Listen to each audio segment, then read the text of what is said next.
ಶರಣು ಶ್ರೀ ಗುರು ಮಲ್ಲೋ ಪರಿಪೂರ್ಣಾನಂದನೇ ಪರಮ ಪರಾತ್ಪರ ಪ್ರಣಮ ಪ್ರಕಾಶನೇ ಶರಣು ಶ್ರೀ ಗುರು ಮಲ್ಲೋ ಪರಿಪೂರ್ಣಾನಂದನೇ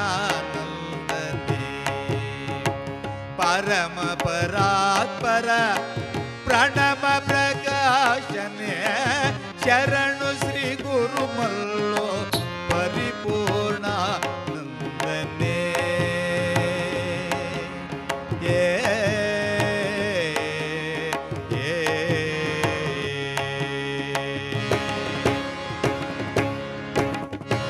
ಈಶರೇ ವರ್ಣಸಿದ್ಧ ದೇಶ ದಕ್ಷಿಣದೊಳು ಕ್ಲೇಶಕರ ಗುರು ಮಲ್ಲೇಶನ ಅವತಾರನೆ ಈಶರೇ ವರ್ಣಸಿದ್ಧ ದೇಶ ದಕ್ಷಿಣದೊಳು ಕ್ಲೇಶಕರ ಗುರು ಮಲ್ಲೇಶನ ಅವತಾರನೆ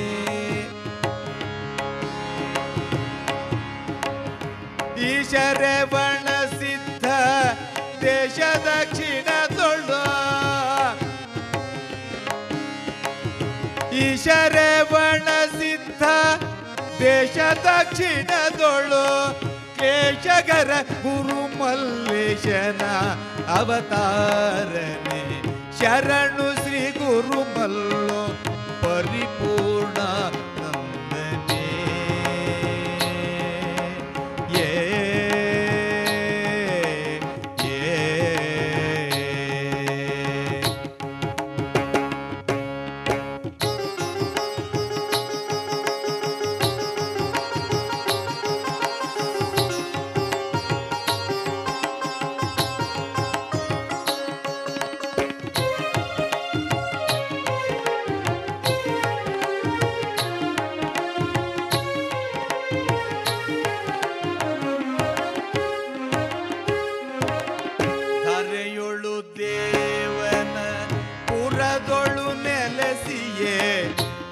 ಪರಿ ಮಹಿಮೆಯು ಮೆರೆವ ಗುರು ಸ್ವಾಮಿಯೇ ಧರೆಯೊಳು ದೇವನ ಪುರದೊಳು ನೆಲೆಸಿಯೇ ಪರಿ ಪರಿ ಮಹಿಮೆಯು ಮೆರೆವ ಗುರು ಸ್ವಾಮಿಯೇ ಹಿತದೊಳು ನಿತ್ಯವೋ ನುತಿಸಿ ಬೇಡುವೆ ನಿಲ್ಲ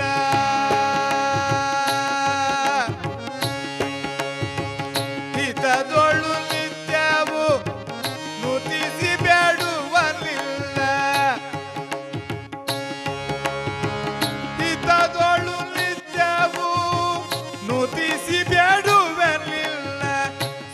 ಬಸವನಾದೆಲ್ಲ ಸತತ ಪೊರೆಯೋ ಮುನ್ನ ಸುತ ಬಸವನಾದೆಲ್ಲ ಸತತ ಪೊರೆಯೋ ಮುನ್ನ ಶರಣು ಶ್ರೀ ಗುರು ಮಲ್ಲೋ ಪರಿಪೂರ್ಣಾನಂದನೇ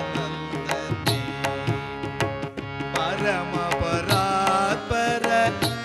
ಕಾರ್ಯಕ್ರಮದ ಸಾನ್ನಿಧ್ಯವನ್ನು ವಹಿಸಿರ್ತಕ್ಕಂಥವರು ಡಾಕ್ಟರ್ ಶರಶ್ಚಂದ್ರ ಸ್ವಾಮೀಜಿಗಳವರು, ಕುಂದೂರು ಮಠಾಧ್ಯಕ್ಷರು ಮೈಸೂರು ರವರನ್ನ ಪೂಜ್ಯ ಶ್ರೀಗಳವರು ಕೋರ್ಕೊಂಡಾಗ ಅವರು ತಮ್ಮ ಎಷ್ಟೇ ಕೆಲಸ ಗೌರವ ಕಾರ್ಯಗಳಿದ್ರೂ ಸಹ ಅದನ್ನು ಬದಿಗೊತ್ತಿ ನಮ್ಮ ಶ್ರೀಮಠಕ್ಕೆ ಆಗಮಿಸಿದ್ದಾರೆ. ಅವರಿಗೆ ಗ್ರಾಮಸ್ಥರ ಪರವಾಗಿ, ಶ್ರೀಮಠದ ಭಕ್ತರ ಪರವಾಗಿ, ಮಠದ ವತಿಯಿಂದ ಅವರಿಗೆ ಹೃತ್ಪೂರ್ವಕವಾದ ಸ್ವಾಗತವನ್ನು ಬಯಸ್ತಾ ಇದ್ದೇನೆ. ನಿರಂಜನ ಪ್ರಣವ ಸ್ವರೂಪಿ ಚನ್ನಬಸವ ಸ್ವಾಮಿಗಳವರು ಕಿರಾಳಮಠ ಪೂಜ್ಯರು ಸಹ ಈ ಕಾರ್ಯಕ್ರಮದಲ್ಲಿ ಬಂದು ಆಸೀನರಾಗಿದ್ದಾರೆ. ಅವರಿಗೆ ಶ್ರೀಮಠದ ಪರವಾಗಿ ಹಾಗೂ ತಮ್ಮೆಲ್ಲರ ಪರವಾಗಿ ಹೃತ್ಪೂರ್ವಕವಾದ ಸ್ವಾಗತವನ್ನು ಬಯಸ್ತಾ ಇದ್ದಾರೆ. ಸಹ ಈ ಕಾರ್ಯಕ್ರಮದಲ್ಲಿ ಬಂದು ಉಪಸ್ಥಿತರಿದ್ದಾರೆ. ಅವರಿಗೂ ಸಹ ಆತ್ಮೀಯವಾದ ಸ್ವಾಗತವನ್ನು ಬಯಸ್ತಾ ಇದ್ದೇನೆ. ಸೋಮೇಶ್ವರಪ್ಪ ಮಠದ ಪೂಜ್ಯ ಗುರುಸ್ವಾಮಿಗಳವರು ಕಾರ್ಯಕ್ರಮದಲ್ಲಿ ಭಾಗವಹಿಸಿದ್ದಾರೆ. ಅವರಿಗೂ ಸಹ ಹೃತ್ಪೂರ್ವಕವಾಗಿ ಸ್ವಾಗತವನ್ನು ಬಯಸ್ತಾ ಇದ್ದೇನೆ. ದೇವನೂರು ಶ್ರೀಮಠದ ಪ್ರಸಾದ್ ದೇವರ ಸ್ವಾಮೀಜಿಯವರು ಸಹ ಶ್ರೀಮಠಕ್ಕೆ ದಯಮಾಡಿಸಿ ಈ ಕಾರ್ಯಕ್ರಮದಲ್ಲಿ ಪಾಲ್ಗೊಂಡಿದ್ದಾರೆ. ಅವರಿಗೂ ಸಹ ಆತ್ಮೀಯವಾದ ಸ್ವಾಗತವನ್ನು ಬಯಸ್ತಾ ಇದ್ದೇನೆ.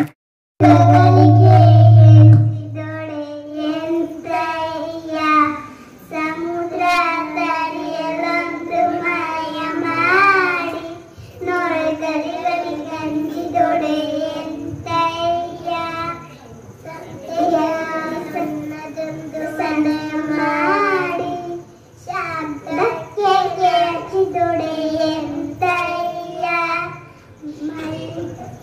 ಲೋಕದೊಳಗೆ ಮಲ್ಲಿಕಾರ್ಜುನ ಕೇಳಯ್ಯ ನೀನು ಲೋಕದೊಳಗೆ ಹುಟ್ಟಿದ ಬಳಿಕ ಶ್ರುತಿ ತೆರಿಗೆ ಬಂದೊಡೆ ಸಮಾಧಾನಬೇಕು. ಓಂ ಶ್ರೀ ಗುರು ಬಸವಲಿಂಗಾಯ ನಮಃ. ಎಲ್ಲ ಬಸವಾದಿ ಪ್ರಮುಖರನ್ನ ಮನದಲ್ಲಿ ಸ್ಮರಿಸುತ್ತಾ ಈ ವೇದಿಕೆ ಮೇಲೆ ಇಂದು ದೇವಲಾಪುರದ ಶ್ರೀಮಠದಲ್ಲಿ ಶ್ರಾವಣ ಮಾಸದ ಪ್ರಯುಕ್ತ ಪ್ರವಚನ ಕಾರ್ಯಕ್ರಮದ ಈ ದಿನದ ದಿವ್ಯ ಸಾನ್ನಿಧ್ಯವನ್ನು ಕರುಣಿಸಿರುವ ಕುಂದೂರು ಮಠಾಧ್ಯಕ್ಷರಾದ ಪೂಜ್ಯರಾದ ಡಾಕ್ಟರ್ ಶ್ರೀ ಶರತ್ಚಂದ್ರ ಸ್ವಾಮಿಗಳವರ ಪಾದಾರವಿಂದಗಳಲ್ಲಿ ಕೊಡಮಟ್ಟು, ವೇದಿಕೆಯ ಮೇಲೆ ಉಪಸ್ಥಿತರಿರುವ ಕಿರಾಳು ಮಠದ ಶ್ರೀ ನಿರಂಜನ ಪ್ರಣವ ಸ್ವರೂಪಿ ಶ್ರೀ ಚನ್ನಬಸವ ಸ್ವಾಮಿಗಳವರ ಪಾದಗಳಲ್ಲಿ ನಮಸ್ಕರಿಸಿ ತಮ್ಮ ದೇವಲಾಪುರ ಗ್ರಾಮದಲ್ಲಿ ಶ್ರಾವಣ ಮಾಸದ ಅಂಗವಾಗಿ ಮಠದಲ್ಲಿ ಕಾರ್ಯಕ್ರಮ ನಡೀತಾ ಇರೋದು ಬಹಳ ಸಂತೋಷದ ವಿಷಯ. ಅದಕ್ಕಾಗಿ ಆರಂಭದಲ್ಲಿ ನಾನು ತಮ್ಮೆಲ್ಲರಿಗೂ ವಿಶೇಷವಾಗಿ ಪೂಜ್ಯ ಶ್ರೀಗಳಿಗೆ ವೈಯಕ್ತಿಕವಾಗಿ ಮತ್ತು ಗ್ರಾಮಸ್ಥರ ಪರವಾಗಿ ನಾನು ವಿಶೇಷವಾದ ಅಭಿನಂದನೆಗಳನ್ನು ಸಲ್ಲಿಸಬೇಕು ಅಂತ ಬಯಸ್ತೇನೆ. ಯಾಕೆಂದರೆ ಇವತ್ತಿನ ದಿನಗಳಲ್ಲಿ ಕಾರ್ಯಕ್ರಮಗಳನ್ನ ನಡೆಸೋದು ಅಂದರೆ ಬಹಳ ಕಷ್ಟ ಅನ್ನುವಂಥ ಒಂದು ಪ್ರಸಂಗ ಎದುರಾಗಿದೆ. ಕಾರ್ಯಕ್ರಮ ಮಾಡೋರಿಗೆ ಇವತ್ತು ಕಡಿಮೆ ಏನಿಲ್ಲ ಸಂಖ್ಯೆ, ಮಾಡಬಲ್ಲರು. ಆದರೆ ಜನರನ್ನ ಒಂದು ಕಡೆ ಸೇರಿಸುವುದೇ ಬಹಳ ದೊಡ್ಡ ಕಷ್ಟದ ಕೆಲಸ ಆಗಿದೆ. ಹಿಂದೆ ಒಂದು ಕಾಲದಲ್ಲಿ ಈ ರೀತಿ ದೇವರು, ಧರ್ಮ, ಆಧ್ಯಾತ್ಮ, ವಚನ ಸಾಹಿತ್ಯ, ಭಜನೆ ಇಂಥ ವಿಷಯಗಳು ಎಲ್ಲರೂ ಒಂದು ಕಡೆ ನಡೆಯುತ್ತೆ ಅಂದರೆ ಜನ ಸ್ವಯಂ ಪ್ರೇರಿತರಾಗಿ ಬಂದು ಕೂತು ಕೇಳಿ ಪಾಲ್ಗೊಂಡು ಸಂತೋಷ ಪಡ್ತಾ ಇದ್ದಂಥ ಕಾಲ ಹೊಂದಿತ್ತು. ಈಗ ಮನೆ ಮನೆಗೆ ಆಹ್ವಾನವನ್ನು ಕಳಿಸಿದ್ರು ಕೂಡ ಜನ ಎದ್ದು ಬಂದು ಒಂದು ಮಠಕ್ಕೆ ಸೇರಿ ಕೆಲವು ಗಂಟೆಗಳ ಕಾಲ ಅಲ್ಲಿ ಕಳೆಯೋದು ಬಹಳ ದುಸ್ತರ. ಹಾಗಾಗಿ ಇಷ್ಟು ಜನ ಇಲ್ಲಿ ಆಗಮಿಸಿದ್ದೀರಲ್ಲ, ನಿಮಗೂ ಸಹ ಶರಣಾರ್ಥಿಗಳನ್ನು ಸಲ್ಲಿಸಬೇಕು.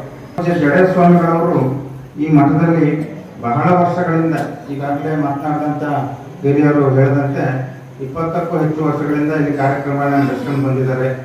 ನಾನು ಕೂಡ ಸುಮಾರು 10 ವರ್ಷದಿಂದ 2-3 ವರ್ಷಗಳ ಕಾಲ ಇಲ್ಲಿನ ಪ್ರವಚನ ಕಾರ್ಯಕ್ರಮಗಳಿಗೆ ಬಂದ ಒಂದು ಇತಿಹಾಸವು ನನಗಿದೆ. ಶರಣರ ವಿಚಾರಧಾರೆ ಅಂದಾಗ ಶರಣರು ಯಾರು? ನಮಗೆಲ್ಲ ಗೊತ್ತಿರೋ ಹಾಗೆ ನಾವು ಅತ್ಯಂತ ಒಂದು ಪವಿತ್ರವಾದ, ವೈಜ್ಞಾನಿಕವಾದ, ಸಕಲ ಜೀವಾತ್ಮರಿಗೂ ಲೇಸನ್ನು ಬಯಸುವ ಶರಣ ಧರ್ಮದಲ್ಲಿ ಹುಟ್ಟಿದ್ದೀವಿ. ನಾವು ಬೇಕಾಗಿತ್ತೋ ಬೇಡವಾಗಿತ್ತೋ ಗೊತ್ತಿಲ್ಲ, ಕಾಕತಾಳೀಯವಾಗಿ ನಾವಲ್ಲಿ ಜನಿಸಿದ್ದೀವಿ. ಅದು ಪೂರ್ವಜನ್ಮ ಅಂತಿದ್ರೆ ಅದರ ಸುಕೃತ ಅಂತಲೇ ಹೇಳಬೇಕು. ಆ ಪುಣ್ಯದ ಫಲವಾಗಿ ಮನುಷ್ಯ ಜನ್ಮ ಸಿಗದೆ ಅದೃಷ್ಟ. ಅಂಥದ್ರಲ್ಲಿ ನಾವು ಶರಣ ಧರ್ಮದಲ್ಲಿ ಜನಿಸಿದ್ದೀವಿ ಅನ್ನೋದು ನಾವೆಲ್ಲ ಕೃತಜ್ಞತೆಯಿಂದ ದೇವರಿಗೆ ಸ್ಮರಣೆಯನ್ನು ಮಾಡಬೇಕಾದಂಥ ವಿಚಾರ. ಯಾಕೆಂದರೆ ನಾವು ಪ್ರಪಂಚದ ಇತಿಹಾಸವನ್ನು ನೋಡಿದಾಗ 12ನೇ ಶತಮಾನದಿಂದ ಈಚೆಗೆ ಬಸವಾದಿ ಪ್ರಮುಖರು ನಮಗೆ ಈ ಒಂದು ಇವತ್ತು ಏನು ನಾವು ಶರಣ ಧರ್ಮ ಅಂತ ಹೇಳ್ತೀವಿ, ನಮಗೆ ಇಷ್ಟಲಿಂಗ ಇರ್ಬೋದು, ಅಷ್ಟಾವರಣ ಪಂಚಾಚಾರಗಳಿಂದ ಕೂಡಿದಂಥದ್ದು, ಕಾಯಕ ದಾಸೋಹ ತತ್ವವನ್ನು ಹೇಳಿರುವಂಥದ್ದು, ವಚನ ಸಾಹಿತ್ಯವನ್ನು ಬರೀ ಧರ್ಮ ಅನುಸರಿಸೋರಿಗೆ ಮಾತ್ರವಲ್ಲ, ಇಡೀ ಪ್ರಪಂಚಕ್ಕೆ ಒಂದು ಅನುಪಮವಾದ ಸಾಹಿತ್ಯವಾಗಿ ಕೊಡುಗೆ ಕೊಟ್ಟಿರೋರು ಶರಣರು. ಆ ಒಂದು ಪರಂಪರೆಯಲ್ಲಿ ನಾವು ಬೆಳೆದು ಬಂದಿರೋದಕ್ಕೆ ನಾವು ಅತ್ಯಂತ ಹೆಮ್ಮೆ ಪಡಬೇಕು, ಅತ್ಯಂತ ಗರ್ವ ಪಡಬೇಕು, ಅತ್ಯಂತ ಸಂತೋಷ ಪಡಬೇಕು. ಒಂದು ವೇಳೆ ಅದಕ್ಕೂ ಮುಂಚೆ ಪ್ರಪಂಚ ಹೇಗಿತ್ತು ಅಂತ ನಾವು ಸ್ವಲ್ಪ ಯೋಚನೆ ಮಾಡಿದ್ರೆ 1-2 ಮಾತಿನಲ್ಲಿ ನಮಗೆ ನಮ್ಮ ಮಹತ್ವ ಏನು ಅನ್ನೋದು ಅರಿವಾಗುತ್ತೆ. ಅಲ್ಲಮ ಪ್ರಭುಗಳು ಒಂದು ಕಡೆ ಹೇಳ್ತಾರೆ, ಹಿಂದಣ ಹೆಜ್ಜೆಯನ್ನ ನಾವು ಅರಿಯಬೇಕು. ಒಂದು ಇತಿಹಾಸ ತಿಳ್ಕೊಂಡಿದ್ರೆ ಮಾತ್ರ ನಮ್ಮ ವರ್ತಮಾನ ಏನು ಅಂತ ನಮಗೆ ಗೊತ್ತಾಗುತ್ತೆ. ಸಣ್ಣ ಮಕ್ಕಳಿಗೆ ನಾವು ಇವತ್ತು ಕೇಳಿದ್ದೆಲ್ಲ ಕೊಡಿಸ್ತೀವಿ. ಒಂದು ಕಾಲದಲ್ಲಿ ಜನ ಬಹಳ ಬಡತನದಲ್ಲಿ ಬದುಕ್ತಾ ಇದ್ರು, ಮಾನಸಿಕವಾಗಿ ಶ್ರೀಮಂತರಾಗಿದ್ರು, ಭೌತಿಕವಾಗಿ ಬಡತನದಲ್ಲಿ ಇರ್ತಿದ್ರು. ಎಷ್ಟೋ ಜನಕ್ಕೆ ಅನ್ನ ಅನ್ನೋದು ಹಬ್ಬದ ದಿವಸದಲ್ಲಿ ಕಾಣುವಂಥ ಆಹಾರ ಆಗಿದೆ. ದೋಸೆ, ಇಡ್ಲಿ ಅನ್ನೋದು ಗೌರಿ ಹಬ್ಬಕ್ಕೆ, ಶಿವರಾತ್ರಿ ಹಬ್ಬದಲ್ಲಿ ಮಾಡ್ತಿದ್ದಂಥ ತಿಂಡಿಗಳಾಗಿದೆ. ಇವತ್ತು ಮಕ್ಕಳಿಗೆ ಯಾವುದೂ ಗೊತ್ತಿಲ್ಲ. ಅವರು 8 ಆಣೆ ಚಾಕ್ಲೇಟ್ ಕೇಳಿದ್ರೆ ಅಪ್ಪ 5 ರೂಪಾಯಿ ಚಾಕ್ಲೇಟ್ನೇ ಕಟ್ಕೊಡ್ತಾನೆ. ಮಕ್ಕಳ ಸಂಖ್ಯೆ ಕಡಿಮೆ. ಮೊದಲು ಡಜನ್ ಗಟ್ಟಲೆ ಜನ ಇರ್ತಿದ್ರು ಮನೆಯಲ್ಲಿ. ಈ ಒಂದೆರಡು ಇರ್ತಲ್ಲ ಪ್ರೀತಿಯಿಂದ ಸಾಕ್ತೀವಿ. ಹಾಗಾಗಿ ಆ ಮಕ್ಕಳಿಗೆ ಕಷ್ಟ ಅಂದ್ರೆ ಏನು ಅಂತಾನೆ ಗೊತ್ತಿರಲ್ಲ. ಆದ್ರೆ ಮನೇಲಿ ದೊಡ್ಡವರಿದ್ದರೆ ಅವ್ರಿಗೆ ಗೊತ್ತಿರುತ್ತೆ. ಪ್ರತಿ ವರ್ಷ ಹೆಂಚು ಕೈ ಆಡಿಸ್ತಾ ಇದ್ರೆ ಮಳೆಗಾಲದಲ್ಲಿ ಏನು ಸಮಸ್ಯೆ ಆಗ್ತಿತ್ತು ಅನ್ನೋದು ಅನುಭವಿಸ್ತವ್ರಿಗೆ ಗೊತ್ತು. ಊಟಕ್ಕೆ ಎಷ್ಟು ಕಷ್ಟ ಇತ್ತು ಅನ್ನೋದು ಅವ್ರಿಗೆ ಗೊತ್ತು. ಆ ಕಾರಣಕ್ಕೆ ದಾಸೋಹ ಅನ್ನೋದು ನಮ್ಮ ಧರ್ಮದಲ್ಲಿ ಅತ್ಯಂತ ಪರಮ ಪವಿತ್ರವಾದ ಸ್ಥಾನವನ್ನು ಪಡೆದುಕೊಂಡಿತ್ತು. ಮನುಷ್ಯ ಶರಣ ಧರ್ಮದ ಒಂದು ಅದ್ಭುತವಾದ ಕೊಡುಗೆ ಕಾಯಕ ಮತ್ತು ದಾಸೋಹ. ಬರೀ ದಾಸೋಹ ಅಲ್ಲ, ಬೇರೆ ಬೇರೆ ಧರ್ಮಗಳಲ್ಲಿ ಸಂಸ್ಕೃತಿಯಲ್ಲಿ ದಾನ ಅನ್ನೋ ಪರಂಪರೆ ಇದೆ, ಪ್ರಸಾದ ಕೊಡುವ ಪರಂಪರೆ ಇದೆ. ಆದರೆ ದಾಸೋಹ ಅದು ಕಾಯಕದ ಇನ್ನೊಂದು ಅವಿಭಾಜ್ಯ ಅಂಗ. ಒಂದು ನಾಣ್ಯಕ್ಕೆ ಎರಡು ಮುಖ ಇದ್ದಂಗೆ ಕಾಯಕ ಮತ್ತು ದಾಸೋಹ. ಯಾರ್ಯಾರಿಗೆ ದುಡಿಯಲಿಕ್ಕೆ ಶಕ್ತಿ ಇದೆ ಅವರೆಲ್ಲ ಕಡ್ಡಾಯವಾಗಿ ದುಡಿಮೆಯನ್ನು ಮಾಡಲೇಬೇಕು, ಮಕ್ಕಳು ಮತ್ತು ವಯೋವೃದ್ಧರನ್ನು ಹೊರತುಪಡಿಸಿ. ಯಾವ ಕಾಯಕ ಆದರೂ ಸರಿ, ಯಾವ ಕಾಯಕ ಆದರೂ, ಕಸ ಗುಡಿಸುವ ಕಾಯಕ ಆದರೂ ಅದು ಗೌರವಯುತವಾದದ್ದೇ. ಕಳ್ಳತನ ಇಲ್ಲದೆ, ಸುಳ್ಳುತನ ಇಲ್ಲದೆ, ಮೋಸ ವಂಚನೆ ಇಲ್ಲದೆ ಯಾವುದೇ ಕಾಯಕವನ್ನ ಮಾಡಿ, ಕಾಯಕದಿಂದ ಬಂದದ್ದು ಕಾರೇ ಸೊಪ್ಪಾದರೂ ಸರಿ ಅದು ಲಿಂಗಾರ್ಪಿತ ಅಂತ ನಮ್ಮ ಶರಣರು ಹೇಳಿದ್ದಾರೆ. ಅಂತ ಕಾಯಕವನ್ನ ಮಾಡಬೇಕು. ಹಂಗಂತ ಕಾಯಕ ಮಾಡಿ ಸಂಪಾದನೆ ಮಾಡಿದ್ದೆಲ್ಲ ನನಗೆ, ಮಕ್ಕಳಿಗೆ, ಮೊಮ್ಮಕ್ಕಳಿಗೆ ಅಂತ ಬಚ್ಚಿಡೋದಲ್ಲ. ಕಾಯಕದಿಂದ ಬಂದದ್ರಲ್ಲಿ ಒಂದು ಪಾಲನ್ನ ಸಮಾಜಕ್ಕೆ ಕೊಡುಗೆಯಾಗಿ ಕೊಡಬೇಕು. ಅದು ಸಮಾಜದಿಂದ ಪಡ್ಕೊಂಡಿದ್ದನ್ನ ಸಮಾಜಕ್ಕೆ ಕೆರೆಯ ನೀರನ್ನು ಕೆರೆಗೆ ಚೆಲ್ಲಿ ಅಂತಾರಲ್ಲ, ಆ ರೀತಿಯ ಒಂದು ಪರಂಪರೆ. ಆ ದಾಸೋಹದ ವಿಶೇಷ ಏನಂದ್ರೆ, ದಾನ ಅನ್ನೋದಕ್ಕೆ ದಾಸೋಹ ಯಾವತ್ತೂ ಸಮಾನ ಆದ್ದಲ್ಲ. ದಾನ ಅನ್ನುವವರಿಗೆ ಕೊಟ್ಟವರಿಗೆ ಒಂದು ಅಹಂಕಾರ ಇರ್ತದೆ, ನಾನು ಕೊಡ್ತಾ ಇದ್ದೀನಿ ಅಂತ. ಪಡ್ಕೊಳ್ಳೋರಿಗೆ ಒಂದು ಕೀಳರಿಮೆ ಇರ್ತದೆ, ನಾನು ಬೇರೆಯವ್ರ ಹತ್ರ ಇಸ್ಕೊತಾ ಇದ್ದೀನಿ ಅಂತ. ಕೊಡುವವನ ಕೈ ಮೇಲೆ, ಪಡೆಯುವವನ ಕೈ ಕೆಳಗೆ, ಅದು ದಾನ. ಆದರೆ ದಾಸೋಹ ಹಂಗಲ್ಲ. ಅದು ದಾಸೋಹ ಪ್ರತಿಯೊಬ್ಬ ಶರಣನಿಗೆ ಮಾಡಲೇಬೇಕಾದಂಥ ಕರ್ತವ್ಯ. ಅದನ್ನು ಸ್ವೀಕರಿಸಕ್ಕೆ ಯಾರಿಗೂ ಮುಜುಗರ ಇರಬಾರ್ದು. ಅದರಲ್ಲಿ ಅವರು ಮುಖ್ಯವಾಗಿ ದಾಸೋಹ ಅನ್ನದಾಸೋಹವನ್ನು ಕಂಡಿರ್ತಾರೆ. ಯಾಕೆ ಅದನ್ನೇ ಮಾಡಿದ್ರು? ಮನುಷ್ಯನಿಗೆ ಹಣ, ಆಸ್ತಿ, ಅಧಿಕಾರ, ಅಂತಸ್ತು, ದುಡ್ಡು ಯಾವುದನ್ನ ಕೊಟ್ಟು ತೃಪ್ತಿಪಡಿಸೋದಕ್ಕೆ ಸಾಧ್ಯವೇ ಇಲ್ಲ. ಇವಾಗ ಮದುವೆ ಮಾಡಿರ್ತೀರಿ, ಮದುವೆ ಆದ್ಮೇಲೆ 3 ದಿವಸ ಕಳೆದ್ಮೇಲೆ ಮೂವಿ ಪಟ್ಟಿ ತಗೊಂಡು ಕೂತ್ಕೋತಾರೆ. ಈ ಮೂವಿ ಪಟ್ಟಿ ಏನಾದ್ರು ದೊಡ್ಡದಿದೆ, ಎಲ್ಲ ಕವರಲ್ಲಿ ಹಾಕಿ ದುಡ್ಡು ಕೊಟ್ಟಿರ್ತಾರೆ. 100, 200, 50, 500 ಅವ್ರ ಶಕ್ತಿ ಅನುಸಾರ ಮತ್ತು ಅವರ ಸಂಬಂಧ ಹೆಂಗಿರ್ತದೆ ಆ ರೀತಿ ನಾವು ಮೂವಿ ಕೊಟ್ಟಿರ್ತೀವಿ. ಅದ ಹೆಸರೇ ಮೂವಿ, ಒಂದು ವಾಪಸ್ ಕೊಡಬೇಕು ಅಂತ. ಅದು ನೋಡಿದಾಗ ನಮ್ಗೆ ಅನ್ಸುತ್ತೆ, ಓಹೋ ಇವ್ರು 100 ರೂಪಾಯಿ ಕೊಟ್ಟಿದ್ದಾರೆ, ಪಾಪ ಇವ್ರು ಕಷ್ಟದಲ್ಲಿದ್ದಾರೆ, ಏನು ಕೊಟ್ಟರೋ ಏನೋ ಅಂತ ಅನ್ಸುತ್ತೆ ಮನಸ್ಸು. ಇನ್ಯಾರೋ 200 ರೂಪಾಯಿ ಕೊಟ್ಟಿರ್ಬೋದು. ಆಗ ನಮ್ಗೆ ಅನ್ಸುತ್ತೆ, ಇವ್ರಿಗೇನು ಕಡಿಮೆ ಆಗಿತ್ತು, 200 ಹಾಕಿದಾರಲ್ಲ, 500ನೇ ಕೊಟ್ಟರು ಅವ್ರಿಗೇನು ಕಮ್ಮಿ ಇರಲಿಲ್ಲ ಅನ್ಸುತ್ತೆ. 1000 ಕೊಟ್ಟರು ಅವ್ನು ಅನಿಸ್ಬೋದು. ದುಡ್ಡು ಕೊಟ್ಟ ಮನುಷ್ಯನನ್ನ ಯಾರು ತೃಪ್ತಿಪಡಿಸಕ್ಕೆ ಸಾಧ್ಯ ಇಲ್ಲ, ಇನ್ನೂ ಸ್ವಲ್ಪ ಕೊಡ್ಬೋದಾಗಿತ್ತು ಅಂತ ಅನ್ಸುತ್ತೆ. ಆಸ್ತಿಗಳನ್ನ ಕೊಟ್ಟು ಯಾರಿಗೂ ಸಮಾಧಾನ ಪಡಿಸಕ್ಕೆ ಸಾಧ್ಯ ಇಲ್ಲ. ಇವತ್ತು ಮಕ್ಕಳೇ ಅಪ್ಪಂದ್ರ ಮೇಲೆ ಕೇಸ್ ಹಾಕಂತ ಕಾಲ. ಹಣ, ಅಧಿಕಾರ ಯಾವುದನ್ನು ಕೊಟ್ಟು ಮನುಷ್ಯನಿಗೆ ಸಮಾಧಾನ ಮಾಡಕ್ಕೆ ಸಾಧ್ಯ ಇಲ್ಲ. ಒಂದೇ ಒಂದು ವಿಷಯದಲ್ಲಿ ಮನುಷ್ಯ ಆತ್ಮತೃಪ್ತಿಯಾಗಿ ಸಾಕು ಅನ್ನೋದು ಊಟದ ವಿಷಯದಲ್ಲಿ ಮಾತ್ರ. ಅದು ಭಗವಂತನಿಗೆ ಪ್ರೀತ್ಯರ್ಥವಾಗಿ ನೈವೇದ್ಯ ಮಾಡಿ ಪ್ರಸಾದ ಅಂತ ಕೊಟ್ಟಾಗ ಸಂತೃಪ್ತಿಯಾಗಿ ಉಂಡು ಸಾಕು ಅಂತ ಒಂದು ತೇಗ್ತಾನಲ್ಲ, ಆ ಸಮಾಧಾನವನ್ನ ಜಗತ್ತಿನ ಇನ್ಯಾವ ವಸ್ತುವಿನಿಂದನೂ ನೀಡೋದಕ್ಕೆ ಸಾಧ್ಯ ಇಲ್ಲ. ಹಾಗಾಗಿ ಶರಣ ಧರ್ಮದ ಅತ್ಯಂತ ಒಂದು ಪ್ರಮುಖವಾದ ಭಾಗ ದಾಸೋಹ. ಅದು ಕಾಯಕದಿಂದನೇ ಬಂದಿರ್ತಾರೆ. ಯಾವುದೋ ರೀತಿ ಸಂಪಾದನೆ ಮಾಡಿ ಅದರ ಒಂದು ಪಾಪ ಪರಿಹಾರ ಮಾಡ್ಕೊಳ್ಳೋಕ್ಕೋಸ್ಕರ ಅನ್ನದಾನ ಅಂತ ಮಾಡ್ತಾರಲ್ಲ, ಅದೆಲ್ಲ ದಾಸೋಹ. ದುಡಿದು ಸಂಪಾದನೆ ಮಾಡಿ ಕಷ್ಟಪಟ್ಟು ಮಾಡಿರ್ತಾರಲ್ಲ, ಅದು ನಿಜವಾದ ದಾಸೋಹ. ಅದು ಹಳ್ಳಿಗಳಲ್ಲಿ, ಮಠಗಳಲ್ಲಿ ಗ್ರಾಮಸ್ಥರೆಲ್ಲ ಸೇರಿ ಚಾಲೆ ಒಲೆ ಹಾಕಿ ಹಿಂದೆ ಅಗಿತಿದ್ರು. ಅಗದು ಗಾಡಿ ಗುಳಗಳನ್ನೇ ಹಾಕಿ ಕೊಬ್ಬರಿ ಕೇಕ್ ಮಾಡ್ತಿದ್ರು. ಈಗ ಅಂತ ಪರಿಸ್ಥಿತಿ ಇಲ್ಲ, ಎಲ್ಲ ಗ್ಯಾಸು, ಪಾತ್ರೆಗಳ ಸೌಲಭ್ಯ ಚೆನ್ನಾಗಿದೆ. ಗ್ರಾಮಸ್ಥರೇ ಸೇರಿ ಅವರೇ ಮಾಡಿ ಅವರೇ ಬಡಿಸಿ ಎಲ್ಲವನ್ನ ಸೇರಿ ಪ್ರಸಾದವನ್ನು ಸ್ವೀಕರಿಸ್ತಾರಲ್ಲ, ಅದರಲ್ಲಿ ಬರುವ ಪಾವಿತ್ರ್ಯತೆ ಬೇರೆ ಯಾವ ಹಣ ಕೊಟ್ಟು ಎಷ್ಟೇ ಅದ್ಭುತವಾದ ಹೋಟೆಲ್ನಲ್ಲಿ ಊಟ ಮಾಡಿದ್ರು ಆ ಸುಖ, ಆ ನೆಮ್ಮದಿ ಯಾವತ್ತೂ ಸಿಗೋದಿಲ್ಲ. ಇವತ್ತಿಗೂ ಮನೆಗಳಲ್ಲಿ ಯಾರು ತಾಯಂದರು ಎಷ್ಟೇ ಚೆನ್ನಾಗಿ ಅಡುಗೆ ಮಾಡಲಿ, ಮಠದಲ್ಲಿ ಮಾಡುವಂಥ ಹುಳಿ ಇನ್ನೆಲ್ಲೂ ಜಗತ್ತಿನಲ್ಲಿ ಆ ರುಚಿ ಬರೋದಿಲ್ಲ ಅನ್ನೋದು ಇಂಥ ಮಾತಿಗೆ ಉದಾಹರಣೆಗಳು. ಹಾಗಾಗಿ ನಮ್ಮ ಧರ್ಮ ಏನಿದೆ, ಒಂದು ವೈಜ್ಞಾನಿಕವಾಗಿ ಬೆಳೆದು ಬಂದಿರೋಂಥ ಧರ್ಮ. ಯಾವುದೇ ಧರ್ಮಗಳನ್ನ ಗಮನಿಸಿದಾಗ ಅವು ದೇವರ ಆರಾಧನೆ, ಪೂಜೆ ಇತ್ಯಾದಿ ಇತ್ಯಾದಿ ವಿಷಯಗಳ ಬಗ್ಗೆ ಹೇಳ್ತವೆ ಹೊರತು ಜನರ ದೈನಂದಿನ ಜೀವನದ ಬಗ್ಗೆ ಮಾತಾಡುವಂಥ ಧರ್ಮಗಳು ಬಹಳ ಕಡಿಮೆ. ಅದರಲ್ಲೂ ಪ್ರಾಚೀನ ಕಾಲದಲ್ಲಿ ಪೂಜೆಯನ್ನು ಹೆಂಗೆ ಮಾಡಬೇಕು, ದೇವರು ಅಂದ್ರೆ ಯಾರು, ಧರ್ಮ ಅಂದ್ರೆ ಯಾರು, ಅದನ್ನು ಅನುಸರಿಸೋದು ಹೇಗೆ ಅಂದ್ರೆ ಜನರಿಗೆ ಏನೂ ಗೊತ್ತಿಲ್ಲ. ನಾವು ಹೇಳ್ಕೊಡ್ತಾ ಇದ್ದೀವಿ ಅನ್ನೋ ರೀತಿಯಲ್ಲಿ ಧರ್ಮಗುರುಗಳು ಬೋಧನೆಯನ್ನು ಮಾಡ್ತಾ ಇದ್ರು. ಎಷ್ಟೋ ಧರ್ಮಗಳಲ್ಲಿ ಹೆಣ್ಮಕ್ಳಿಗೆ ಅವಕಾಶವೇ ಇಲ್ಲ. ಅಂದ್ರೆ ನಾವು ಬೇರೆ ಯಾರನ್ನು ಅಪಪ್ರಚಾರ ಅಂತ ಅನ್ಕೋಬಾರ್ದು, ಇರೋದು ವಾಸ್ತವ. ಜೈನ ಧರ್ಮದ 24 ತೀರ್ಥಂಕರರಲ್ಲಿ ಒಬ್ಬಾಕೆ ಕೂಡ ಹೆಣ್ಮಗಳು ಇಲ್ಲ. ಬೌದ್ಧರಲ್ಲಿ ಅಂತೂ ಆರಂಭದಲ್ಲಿ ಬುದ್ಧ ಹೆಣ್ಮಕ್ಳಿದ್ರೆ ನನ್ನ ಸಂಘ ಹಾಳಾಗುತ್ತೆ ಅಂತ ಭಾವಿಸಿರ್ತಾನೆ, ಆಮೇಲೆ ಅದು ಬದಲಾವಣೆ ಆಗುತ್ತೆ. ಇನ್ನು ವೈದಿಕರಲ್ಲಿ ಅಂತೂ ಧರ್ಮ ಮೋಕ್ಷ ಅವೆಲ್ಲ ಪುರುಷರಿಗೆ ಮಾತ್ರ ಸೀಮಿತವಾಗಿದೆ, ಅದು ಗೃಹಸ್ಥರಿಗೆ ಇಲ್ಲವೇ ಇಲ್ಲ. ಯಾರು ಮನೆ ಬಿಟ್ಟು ಕಾಡು ಹೋದ್ರು ಅಲ್ಲಿಯವರೆಗಿನ ಎಲ್ಲ ಒಂದು ವಿಚಾರಗಳನ್ನು ಗಮನಿಸಿ ಅವ್ರು ಬರೀ ಪೂಜೆ ಪುನಸ್ಕಾರದ ಬಗ್ಗೆ ಮಾತ್ರ ಗಮನ ಕೊಡಲಿಲ್ಲ, ಜನರ ಬದುಕಿನ ಬಗ್ಗೆ ಗಮನ ಕೊಟ್ಟರು. ಅವ್ರು ಮಾಡೋ ಕೆಲಸದ ಬಗ್ಗೆ ಮಾತಾಡಿದ್ರು, ಕೆಲಸವನ್ನ ಮಾಡಬೇಕು ಅಂದ್ರು, ಕಂದಾಯವನ್ನ ಕಟ್ಟಬೇಕು ಅಂದ್ರು. ಬಸವಣ್ಣ ಅಷ್ಟೆಲ್ಲ ಕ್ರಾಂತಿಕಾರಿ ಚಟುವಟಿಕೆಗಳನ್ನ ಮಾಡಿದ್ರು ಕೂಡ ಆಗಿನ ರಾಜ ಬಿಜ್ಜಳ ಜಾತಕ ಅವರನ್ನ ತನ್ನ ಆಸ್ಥಾನದಲ್ಲಿ ಉಳಿಸ್ಕೊಂಡಿದ್ದ ಅಂದ್ರೆ ಅವರಿಂದ ಸರ್ಕಾರಕ್ಕೆ ಆದಾಯ ಇತ್ತು. ಅದಕ್ಕೂ ಮುಂಚೆ 4 ವರ್ಣಗಳಲ್ಲಿ ಪ್ರಪಂಚ ವಿಭಾಗ ಆಗಿತ್ತು, ಬ್ರಾಹ್ಮಣ, ಕ್ಷತ್ರಿಯ, ವೈಶ್ಯ, ಶೂದ್ರ. ಬ್ರಾಹ್ಮಣರು ಯಾವುದೇ ರೀತಿ ಕಂದಾಯ ಕಟ್ಟ ಅಗತ್ಯ ಇರಲಿಲ್ಲ ಸರ್ಕಾರಕ್ಕೆ. ಯಾವುದೇ ಊರಲ್ಲಿ ನೋಡಿ ವರಿ ಕೊಡೋರ್ಲಿಕ್ಕೆ. ವಾಸ್ತವದಲ್ಲಿ ನೋಡಿದ್ರೆ ಹೆಣ್ಮಕ್ಳೇ ಜಾಸ್ತಿ ಧರ್ಮ ಕಾರ್ಯಗಳನ್ನ ಪೂಜೆ ಪುನಸ್ಕಾರಗಳನ್ನ ಮಾಡುವಂಥವ್ರು ಗಂಡಸರಿಗಿಂತ. ಆದ್ರೆ ಆ ಹಿಂದೆ ಅವರಿಗೆ ಅವಕಾಶ ಇರಲಿಲ್ಲ. ಅದನ್ನ ವಿರೋಧಿಸಿ ಆ ಜನಿವಾರವನ್ನ ಕಿತ್ತೆಸೆದು ಒಂದು ಸ್ವತಂತ್ರವಾಗಿ ಅವರು ಮನೆಯನ್ನ ಬಿಟ್ಟು ಬಂದು ವಿದ್ಯಾಭ್ಯಾಸವನ್ನ ಮಾಡಿದ್ರು. ವಿದ್ಯಾಭ್ಯಾಸದ ಜೊತೆಗೆ ಸ್ವತಂತ್ರ ಆಲೋಚನೆಗಳನ್ನ ಮಾಡಿ ಶರಣ ಧರ್ಮದ ನೀತಿ ರೀತಿಗಳನ್ನ ಸ್ಥಾಪನೆ ಮಾಡಿದ್ರು, ಹೊಸ ವಿಚಾರಗಳನ್ನ ಕೊಟ್ಟರು.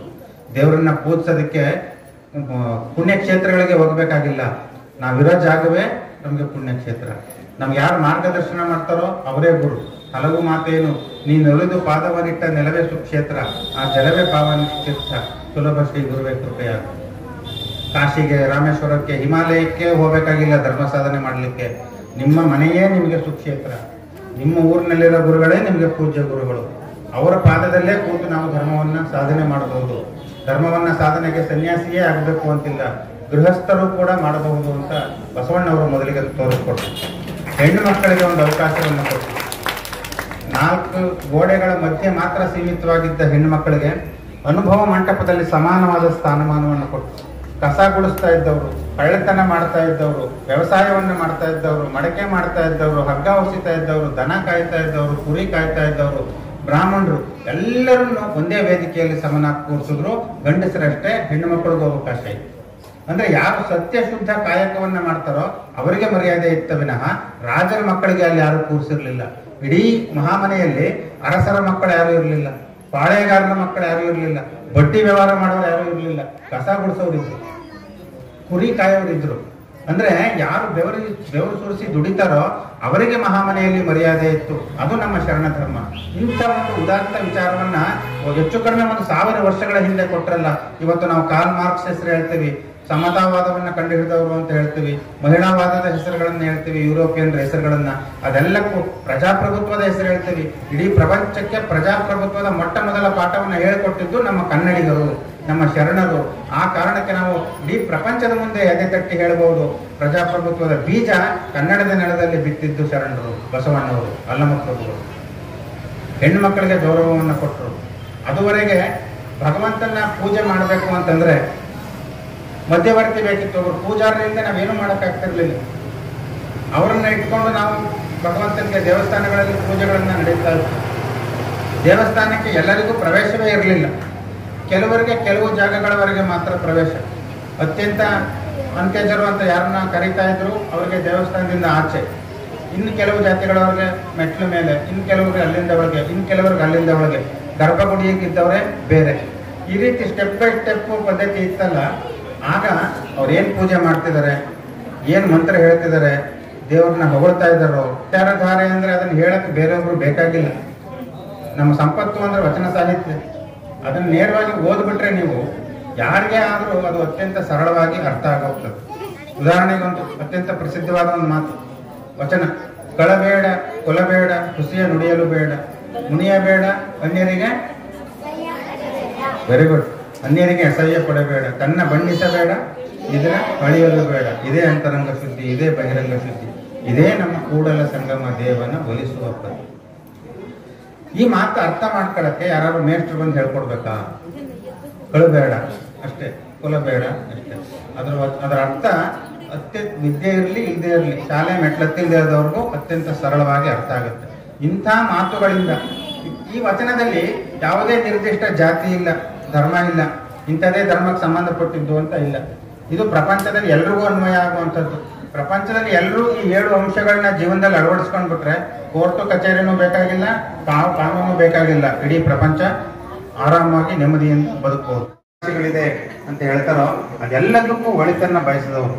ಕಾಗೆ ಕೋಳಿಗಳ ಉದಾಹರಣೆಯನ್ನ ಕೊಟ್ಟವರು.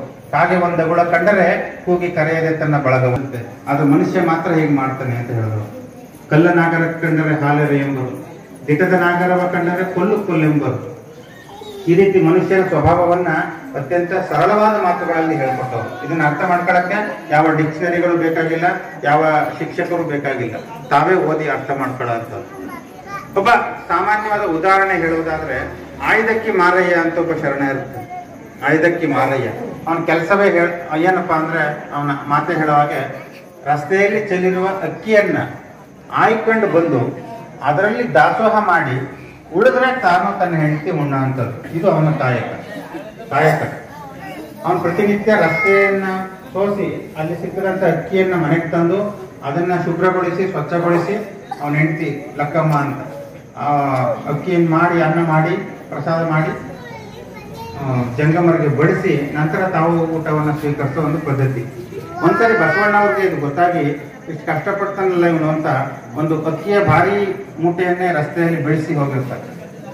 ಈ ಮಾರಯ್ಯ ಬಹಳ ಸಂತೋಷದಿಂದ ನನಗೆ ಸಿಕ್ತು ಇದೆ. ಆಸೆ ಎಂಬುದು ಅರಸಿಂಗಲ್ಲದೆ ಶಿವಭಕ್ತರಿಗೆ ಮುಖ್ಯ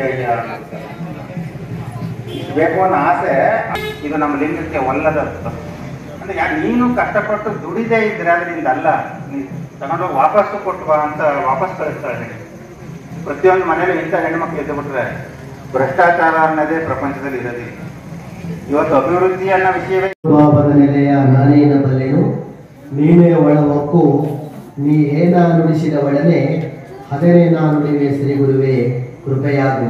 ಈ ಒಂದು ಶ್ರಾವಣ ಮಾಸದ ಒಂದು ದೇವರಾಪುರದ ಶ್ರೀಮಠದಲ್ಲಿ ನಡೆಯುವಂತಹ ಕಾರ್ಯಕ್ರಮದ ದಿವ್ಯ ಸಾನ್ನಿಧ್ಯವನ್ನು ದಯಪಾಲಿಸಿ ಆಶೀರ್ವಚನವನ್ನ ದಯಪಾಲಿಸಲಿಕ್ಕೆ ಆಗಮಿಸಿರುವಂತಹ ಕುಂದೂರು ಮಠದ ಪರಮ ಪೂಜ್ಯ ಶರಶ್ಚಂದ್ರ ಮಹಾಸ್ವಾಮಿಗಳವರಲ್ಲಿ ಶರಣು ಸಲ್ಲಿಸಿ, ದೇವರಾಪುರ ಮಠದಲ್ಲಿ ಅತ್ಯಂತ ಭಕ್ತಿ ಭಾವಗಳಿಂದ ಈ ಒಂದು ಶ್ರವಣವನ್ನ ಮಾಡಲಿಕ್ಕೆ ಅಂತ ಒಂದು ಕಾರ್ಯಕ್ರಮವನ್ನು ಮಾಡುವಂತಹ ಔಚಿತ್ಯ ಇದು. ಇಂಥ ಸಂದರ್ಭದಲ್ಲಿ ಇಷ್ಟೊತ್ತು ಕೂಡ ವಿನಯರವರು ಹೇಳಿದ ಹಾಗೆ, ಶರಣರು ಅತ್ಯಂತ 12ನೇ ಶತಮಾನದಲ್ಲಿ ಕಾಯಕ ಮತ್ತು ದಾಸೋಹ ತತ್ವಗಳಿಗೆ ಹೆಚ್ಚಿನ ಮಹತ್ವವನ್ನು ಕೊಟ್ಟಂತವರು. ಕಾಯಕವನ್ನ ಮಾಡಿ ಯಾವ ಮಹಾರಾಜನಾದ್ರೂ ಕೂಡ ಆ ಕಾಯಕದಿಂದಲೇ ಮುಕ್ತಿಯನ್ನ ಪಡೆಯುವಂಥದ್ದು ಅಂತ ಅಲ್ಲಿ ಎಲ್ಲಾ ವರ್ಗದ ಜನರನ್ನ ಕುಳ್ಳಿರಿಸಿಕೊಂಡು ಯಾವ ರೀತಿ ಅನುಭವಗಳನ್ನ ಹಂಚುತ್ತಿದ್ರು. ಹಾಗೆ ಗುರುಮಲ್ಲೇಶ್ವರರು ತಮ್ಮ ಕಾಲ್ನಡಿಗೆಯಲ್ಲಿ ಸಂಚರಿಸಿ ಊರೂರಲ್ಲೂ ಕೂಡ ಒಂದೊಂದು ಮಠಗಳನ್ನ ಸ್ಥಾಪನೆ ಮಾಡಿ ಅಲ್ಲಿ ನೊಂದು ಬೆಂದಂಥ ಬಸವಳಿದ ಭಕ್ತರಿಗೆ ಪ್ರತಿನಿತ್ಯ ದಾಸೋಹದ ಜೊತೆಗೆ ನಿತ್ಯ ಜ್ಞಾನ ದಾಸೋಹವನ್ನು ಕೂಡ ನೀಡಿದಂತಹ ಮಹಾನ್ ಪೂಜ್ಯರು ಶ್ರೀಮನ್ನಿರಂಜನ ಗುರುಮಲ್ಲೇಶ್ವರರು. ನಾವು ಬಸವಣ್ಣನವರು, ಅಕ್ಕ ಮಹಾದೇವಿ, ಅಲ್ಲಮ ಪ್ರಭು ಇವರೆಲ್ಲವನ್ನ ಎಲ್ಲರಿಗೂ ತೋರಿಸಿದಂತವರು ನಿಜಾಚರಣೆಯ ಗುರುಮಲ್ಲೇಶ್ವರರು. ಆದ್ರಿಂದ ಇಷ್ಟೊತ್ತು ವಿನಯ್ ಅವರು ಹೇಳಿದ್ರು ಎಲ್ಲ ಇವತ್ತು ಏನೇನಾಗುತ್ತೆ ಈ ದೇಶದಲ್ಲಿ ಈ ರಾಜ್ಯದಲ್ಲಿ ಅಂತ. ಅವರು ಕುಂದೂರು ಮಠಾಧ್ಯಕ್ಷರು ಮೈಸೂರು ಅವರು ಮಾತನಾಡಲಿದ್ದಾರೆ, ಆಶೀರ್ವದಿಸಲಿದ್ದಾರೆ. ದಯಮಾಡಿ ಮಕ್ಕಳು ಗಲಾಟೆ ಮಾಡಬಾರ್ದು, ನಿಶಬ್ದತೆಯಿಂದ ಅವರ ನುಡಿ ನಮನಗಳನ್ನು ಕೇಳಬೇಕು ಅಂತ ಹೇಳಿ ವಿನಂತಿಸ್ತಾ ಇದ್ದೇನೆ. ತನುವ ಗೆಲಲರಿಯದೆ ಬಳಲಿತ್ತಿ ಲೋಕವೆಲ್ಲ, ಮನವ ಗೆಲಲರಿಯದೆ ಬಳಲಿತ್ತಿ ಲೋಕವೆಲ್ಲ, ಧನವ ಗೆಲಲರಿಯದೆ ಬಳಲಿತ್ತಿ ಲೋಕವೆಲ್ಲ, ತನುವ ಜಂಗಮ ಸೇವೆಯಲ್ಲಿ ಸವೆಸಿ, ಮನವ ಲಿಂಗ ಧ್ಯಾನದಲ್ಲಿ ಸವೆಸಿ, ಧನವ ದಾಸೋಹದಲ್ಲಿ ಸವೆಸಿ ಗೆಲ್ಲಬಲ್ಲಡೆ ನಿಮ್ಮ ಶರಣ ಸಂಗನ ಬಸವಣ್ಣನಲ್ಲದೆ ಮತ್ತಾರನೂ ಕಾಣೆ. ಗುಹೇಶ್ವರ ಸಂಗನ ಬಸವಣ್ಣನ ಶ್ರೀಪಾದಕ್ಕೆ ನಮೋ ನಮೋ ಎನ್ನುತ್ತಿದ್ದೇನೆ. ಇನ್ನು ಆರಾಧ್ಯ ಗುರುಗಳನ್ನ ಹೃನ್ಮಂದಿರದಲ್ಲಿ ಭಕ್ತಿಪೂರ್ವಕವಾಗಿ ಸಂಸ್ಮರಿಸ್ತಾ ಈ ದಿನದ ಕಾರ್ಯಕ್ರಮದ ಈ ವಿಶೇಷ ಕಾರ್ಯಕ್ರಮದ ವೇದಿಕೆಯಲ್ಲಿ ಉಪಸ್ಥಿತರಿರುವಂತಹ ದೇವಲಾಪುರದ ಶ್ರೀಮಠದ ಶ್ರೀ ಭಿಕ್ಷದ ಜಡೆ ಸ್ವಾಮಿಗಳವರಲ್ಲಿ, ಹಾಗೆಯೇ ಉಪಸ್ಥಿತರಿರುವಂತಹ ಕಿರಾಳು ಮಠದ ಶ್ರೀಗಳವರು, 16 ಮಠದ ಶ್ರೀಗಳವರು, ಕೂಡನಹಳ್ಳಿ ಮಠದ ಶ್ರೀಗಳವರು, ಸಿಂಧುವಳ್ಳಿ ಮಠದ ಶ್ರೀಗಳು, ಹಾಗೆ ಉಪಸ್ಥಿತರಿರುವಂತಹ ಅನೇಕ ವಿಕ್ಷದ ಮಠಾಧಿಪತಿಗಳಲ್ಲಿದ್ದಾರೆ, ಎಲ್ಲರಿಗೂ ಕೂಡ ಶರಣಾರ್ಥಿಗಳನ್ನು ಸಮರ್ಪಿಸಿ ಈ ದಿನ ಈ ಕಾರ್ಯಕ್ರಮದಲ್ಲಿ ಇದುವರೆಗೆ ಶರಣರ ವಿಚಾರಧಾರೆಗಳನ್ನ ಬಹಳ ಸರಳವಾಗಿ ಮನ ಮುಟ್ಟುವಂತೆ ನಮಗೆಲ್ಲರಿಗೂ ತಿಳಿಸಿಕೊಟ್ಟಂತಹ ವಿದ್ವಾಂಸರಾದಂತಹ ಆತ್ಮೀಯರಾದ ಶ್ರೀ ವಿನಯ್ ಅವರೇ, ಹಾಗೆ ಇಲ್ಲಿ ಉಪಸ್ಥಿತಿರುವಂತಹ ಗ್ರಾಮದ ಮುಖಂಡರೇ, ತಾಯಂದ್ರೆ, ಶರಣ ಬಂಧುಗಳೇ, ಮಕ್ಕಳೇ. ನಾನು ಚಿಕ್ಕವನಾಗಿದ್ದಾಗ ನಮ್ಮ ಗುರುಗಳು ಒಂದು ಕತೆ ಹೇಳಿದ್ರು. ನನಗೆ ಇವತ್ತವರೆಗೂ ತಲೆನೆಲ್ಲ ಕೂತಿದೆ, ಯಾವಾಗಲೂ ಅದು ಕೂತಿರುತ್ತೆ ಆ ಕತೆ. ಬಹಳ ವಿಶಿಷ್ಟವಾದ ಕತೆ. ಅದನ್ನ ಒಂದ್ಸಲ ಅವರು ಸಿದ್ದೇಶ್ವರ ಸ್ವಾಮಿಗಳಿಗೂ ಹೇಳಿದ್ರು ಆ ಕಥೆಯನ್ನ. ಸಿದ್ದೇಶ್ವರ ಸ್ವಾಮಿಗಳು ಒಂದು ಕಾರ್ಯಕ್ರಮದಲ್ಲಿ ಹೇಳಿದ್ರು ಅದನ್ನ. ಆ ಕತೆ ಏನು ಅಂತ ಹೇಳಿದ್ರೆ, ಹಿಂದೆ ಒಬ್ಬ ಬಹಳ ದೊಡ್ಡ ಚಕ್ರವರ್ತಿ ಇದ್ದಂತೆ, ಬಹಳ ದೊಡ್ಡ ಚಕ್ರವರ್ತಿ. ಆ ಚಕ್ರವರ್ತಿಗೆ ಒಂದು ಆಸೆ ಏನು ಅಂದ್ರೆ, ಇಡೀ ಭೂಮಿಯನ್ನೇ ನಾನು ಆಳ್ಬೇಕು ಅಂತ, ಇಡೀ ಭೂಮಿಯನ್ನೇ ಆಕ್ರಮಿಸ್ಕೊಂಡು ಆಳ್ಬೇಕು ಅಂತ. ಯಾಕೆ ಇಡೀ ಭೂಮಿನೇ ಆಕ್ರಮಿಸ್ಕೊಂಡು ಆಳ್ಬೇಕು ಅಂದ್ರೆ, ಆವಾಗ ಒಂದು ನಂಬಿಕೆ ಇತ್ತಂತೆ. ಏನ್ ಆ ನಂಬಿಕೆ ಅಂದ್ರೆ, ಯಾರು ಇಡೀ ಭೂಮಿಯನ್ನೇ ಆಕ್ರಮಿಸಿಕೊಂಡು ಆಳ್ತಾನೋ ಅಂತಹ ಒಬ್ಬ ರಾಜನಿಗೆ ಸ್ವರ್ಗದಲ್ಲಿ ಒಂದು ದೊಡ್ಡ ಪರ್ವತ ಇದೆ, ಸುಮೇರು ಅಂತ ಎಳೆಯ ಪರ್ವತ. ಆ ಪರ್ವತದ ಮೇಲೆ ಹೆಸರನ್ನ ಬರಿಬಹುದು, ಅವನು ಹೆಸರನ್ನ ಶಾಶ್ವತವಾಗಿ ದಾಖಲಿಸಬಹುದು ಅನ್ನುವಂತಹ ಒಂದು ಅವಕಾಶ ಸಿಗುತ್ತೆ ಅಂತ ಯಾರೋ ಹೇಳ್ಕೊಟ್ಬಿಟ್ಟಿದ್ರು. ಹೀಗಾಗಿ ಆ ಚಕ್ರವರ್ತಿಗೆ ಒಂದು ಆಸೆ ಏನು ಅಂದ್ರೆ, ಇಡೀ ಭೂಮಿಯನ್ನ ಆಳ್ಬೇಕು ಅಂತ ಹೇಳಿ. ಇಡೀ ಭೂಮಿಯನ್ನ ಆಳದ ಅವನಿಗೆ ಅದೊಂದು ಆಸೆ, ಏನಾದ್ರೂ ಮಾಡಿ ಆ ಸುಮೇರು ಪರ್ವತದ ಮೇಲೆ ನನ್ನ ಹೆಸರನ್ನ ಬರೆದು ಬಿಡಬೇಕು ಅಂತ. ಜಗತ್ತಿನಲ್ಲಿ ನಮಗಿರೋ ಅತಿ ದೊಡ್ಡ ಆಸೆ ಯಾವುದು? ಹಣದ, ಕೀರ್ತಿದ, ಅಧಿಕಾರದ. ಅಂದ್ರೆ ನಮಗ್ ಗೊತ್ತು ಅದೆಲ್ಲ ಇವತ್ತಿರುತ್ತೆ, ನಾಳೆ ಹೋಗುತ್ತೆ ಅಂತ. ಮನುಷ್ಯನಿಗಿರೋ ಅತಿ ದೊಡ್ಡ ಆಸೆ ಯಾವುದು ಗೊತ್ತಾ? ನಾನು ಸತ್ತ ನಂತರವೂ ನನ್ನ ಹೆಸರು ಈ ಭೂಮಿನಲ್ಲಿ ಶಾಶ್ವತವಾಗಿರ್ಬೇಕು ಅನ್ನೋ ಆಸೆ. ಇದನ್ನ ಸೈಕಾಲಜಿಸ್ಟ್ ಹೇಳ್ತಾರೆ. ಅದು ಬಹಳ ದೊಡ್ಡ ಆಸೆ. ನೀವು ಗಮನಿಸಿ, ಹಿಂದೆ ಎಲ್ಲ ತಾತನ ಹೆಸರನ್ನ ಮೊಮ್ಮಕ್ಕಳಿಗೆ ಇರ್ತಿದ್ರು, ಅಜ್ಜಿ ಹೆಸರನ್ನ ಮೊಮ್ಮಗಳಿಗೆ ಇರ್ತಿದ್ರು. ಯಾಕೆಂದ್ರೆ ಆ ನೆಪದಲ್ಲಾದ್ರೂ ನಮ್ಮ ಹೆಸರು ಮುಂದುವರಿಯಲಿ ಅಂತ. ಈಗ ಹೊರಟೋಯ್ತು ಬಿಡಿ ಆ ಪರಂಪರೆ. ನೀವು ಮಹದೇಶ್ವರನ ಬೆಟ್ಟಕ್ಕೆ ಹೋಗ್ತೀರಿ, ರಸ್ತೆ ಉದ್ದಕ್ಕೂ ನೋಡ್ಕೊಂಡು ಹೋಗಿ ಜನ ಸುಮ್ಮನೆ ಬಂಡೆ ಮೇಲೆ ಹೆಸರು ಕೊಟ್ಕೊಂಡು ಹೋಗಿರ್ತಾರೆ. ಯಾವ್ದಾದ್ರು ದೊಡ್ಡ ಅರಮನೆಗಳಿಗೋ ಕೋಟೆಗಳಿಗೋ ಹೋಗಿ ಎಲ್ಲೋದ್ರೂ ಹೆಸರು ಕೆತ್ತಾರೆ. ಯಾಕೆ? ಕಡೆ ಪಕ್ಷ ನನ್ನ ಹೆಸರು ಇಲ್ಲಾದ್ರೂ ಉಳ್ಕೊಳ್ಳಿ ಅಂತ ಆಸೆ. ಯಾರೋ ಒಬ್ರು ಸ್ವಾಮಿಗಳು ಮಠ ಕಟ್ಟಿದ್ರಂತ ಅವ್ರು ಹೇಳ್ತಿದ್ರು. ಮಠ ಹೊಸದಾಗಿ ಮಠ ಕಟ್ಟಿದ್ರು. ಯಾರೋ ಒಬ್ಬ ಭಕ್ತ ಬಂದು ಬುದ್ಧಿ, ನಿಮ್ಮ ಮಠಕ್ಕೆ 10 ಫ್ಯಾನ್ ನಾನೇ ಕೊಟ್ಬಿಡ್ತೀನಿ ಅಂತ 10 ಫ್ಯಾನ್ ಕೊಟ್ಟ. ಕೊಟ್ಮೇಲೆ ಬಂದು ಹೇಳೋದಂತೆ, ಬುದ್ಧಿ ಫ್ಯಾನ್ ನ ಹೆಚ್ಚಿಗೆ ಬಳಸ್ಬೇಡಿ. ಏನ್ ಶಿಷ್ಯ ಬಳಸ್ಬೇಡಿ ಅಂತಾನಲ್ಲ ಅಂತ. ಯಾಕಪ್ಪ ಕರೆಂಟ್ ಬಿಲ್ ಜಾಸ್ತಿ ಬರುತ್ತಾ ಅಂತಂದ್ರೆ ಅವನಂತ, ಇಲ್ಲ ಬುದ್ಧಿ ಫ್ಯಾನ್ ಮೇಲೆಲ್ಲ ಹೆಸರು ಬರೆಸಿದೀನಿ, ನೀವು ಫ್ಯಾನ್ ಹಾಕ್ಬಿಟ್ರೆ ಓಡ್ತಿರುತ್ತ, ನನ್ನ ಹೆಸರೇ ಕಾಣಲ್ಲ, ಆಮೇಲೆ ಬಂದವ್ರಿಗೆ ಹೆಂಗ್ ಗೊತ್ತಾಯ್ತ ನಾ ಕೊಟ್ಟಿದ್ದೀನಿ ಅಂತ ಅನ್ನಂತ. ಮನುಷ್ಯನ್ಗೆ ಆಸೆ ಏನೋ ತನ್ನ ಹೆಸರು ಎಲ್ಲಾದ್ರೂ ಒಂದ್ ಕಡೆ ಉಳ್ಕೊಳ್ಳಿ ಅಂತ. ಹಾಗೇನೆ ಆ ಕತೆಗೆ ಬರೋಣ. ಆ ಚಕ್ರವರ್ತಿಗೆ ಅದೊಂದು ಆಸೆ, ಸುಮೇರು ಪರ್ವತದ ಮೇಲೆ ನನ್ನ ಹೆಸರು ಬಂದ್ಬಿಡ್ಬೇಕು ಅಂತ. ಸರಿ, ಭೂಮಿಯನ್ನ ಆಳ್ದ. ಒಂದು ದಿನ ಸತ್ತ ಮೇಲೆ ಸ್ವರ್ಗಕ್ಕೆ ಹೋದ. ಸ್ವರ್ಗದಲ್ಲಿ ಒಬ್ಬ ದ್ವಾರಪಾಲಕ ಕುಳಿತಿದ್ದ. ಅವನು, ನಾನು ಹೆಸರು ಬರೀಲಿಕ್ಕೆ ಬಂದಿದ್ದೇನೆ ಸುಮೇರು ಪರ್ವತದ ಮೇಲೆ. ಹೌದಾ? ಹಾಗಿದ್ಮೇಲೆ ಹೋಗು, ಬರಿ ಒಳಗಡೆ ಬರಿ. ಸರಿ, ಒಳಗಡೆ ಹೋದ. ಸ್ವರ್ಗದ ಒಳಗಡೆ ಹೋದ. ಸುಮೇರು ಪರ್ವತ ದೊಡ್ಡದಾಗಿದೆ. ಹೆಸರು ಬರೀಲಿಕ್ಕೆ ಅಂತ ನೋಡ್ತಾನೆ, ಇಡೀ ಪರ್ವತದಲ್ಲಿ 1 ಇಂಚು ಜಾಗ ಇಲ್ಲ, ಎಲ್ಲೆಲ್ಲೋ ಹೆಸರೇ. ಇವನೇನ್ ಅನ್ಕೊಂಡಿದ್ದ, ನಾನು ಇಡೀ ಭೂಮಿಯನ್ನು ಆಳದಂತ ಎಲ್ಲೋ ಒಬ್ರು, 2, 3 ಜನ ಚಕ್ರವರ್ತಿಗಳು ಇದ್ದಿರಬಹುದು ಈ ಭೂಮಿ ಮೇಲೆ. ಎಷ್ಟು ಜನ ಇರ್ತಾರೆ? ಬಹುಶಃ 1, 2, 3 ಜನ ಆಗೋಗಿದ್ದಾರೆ.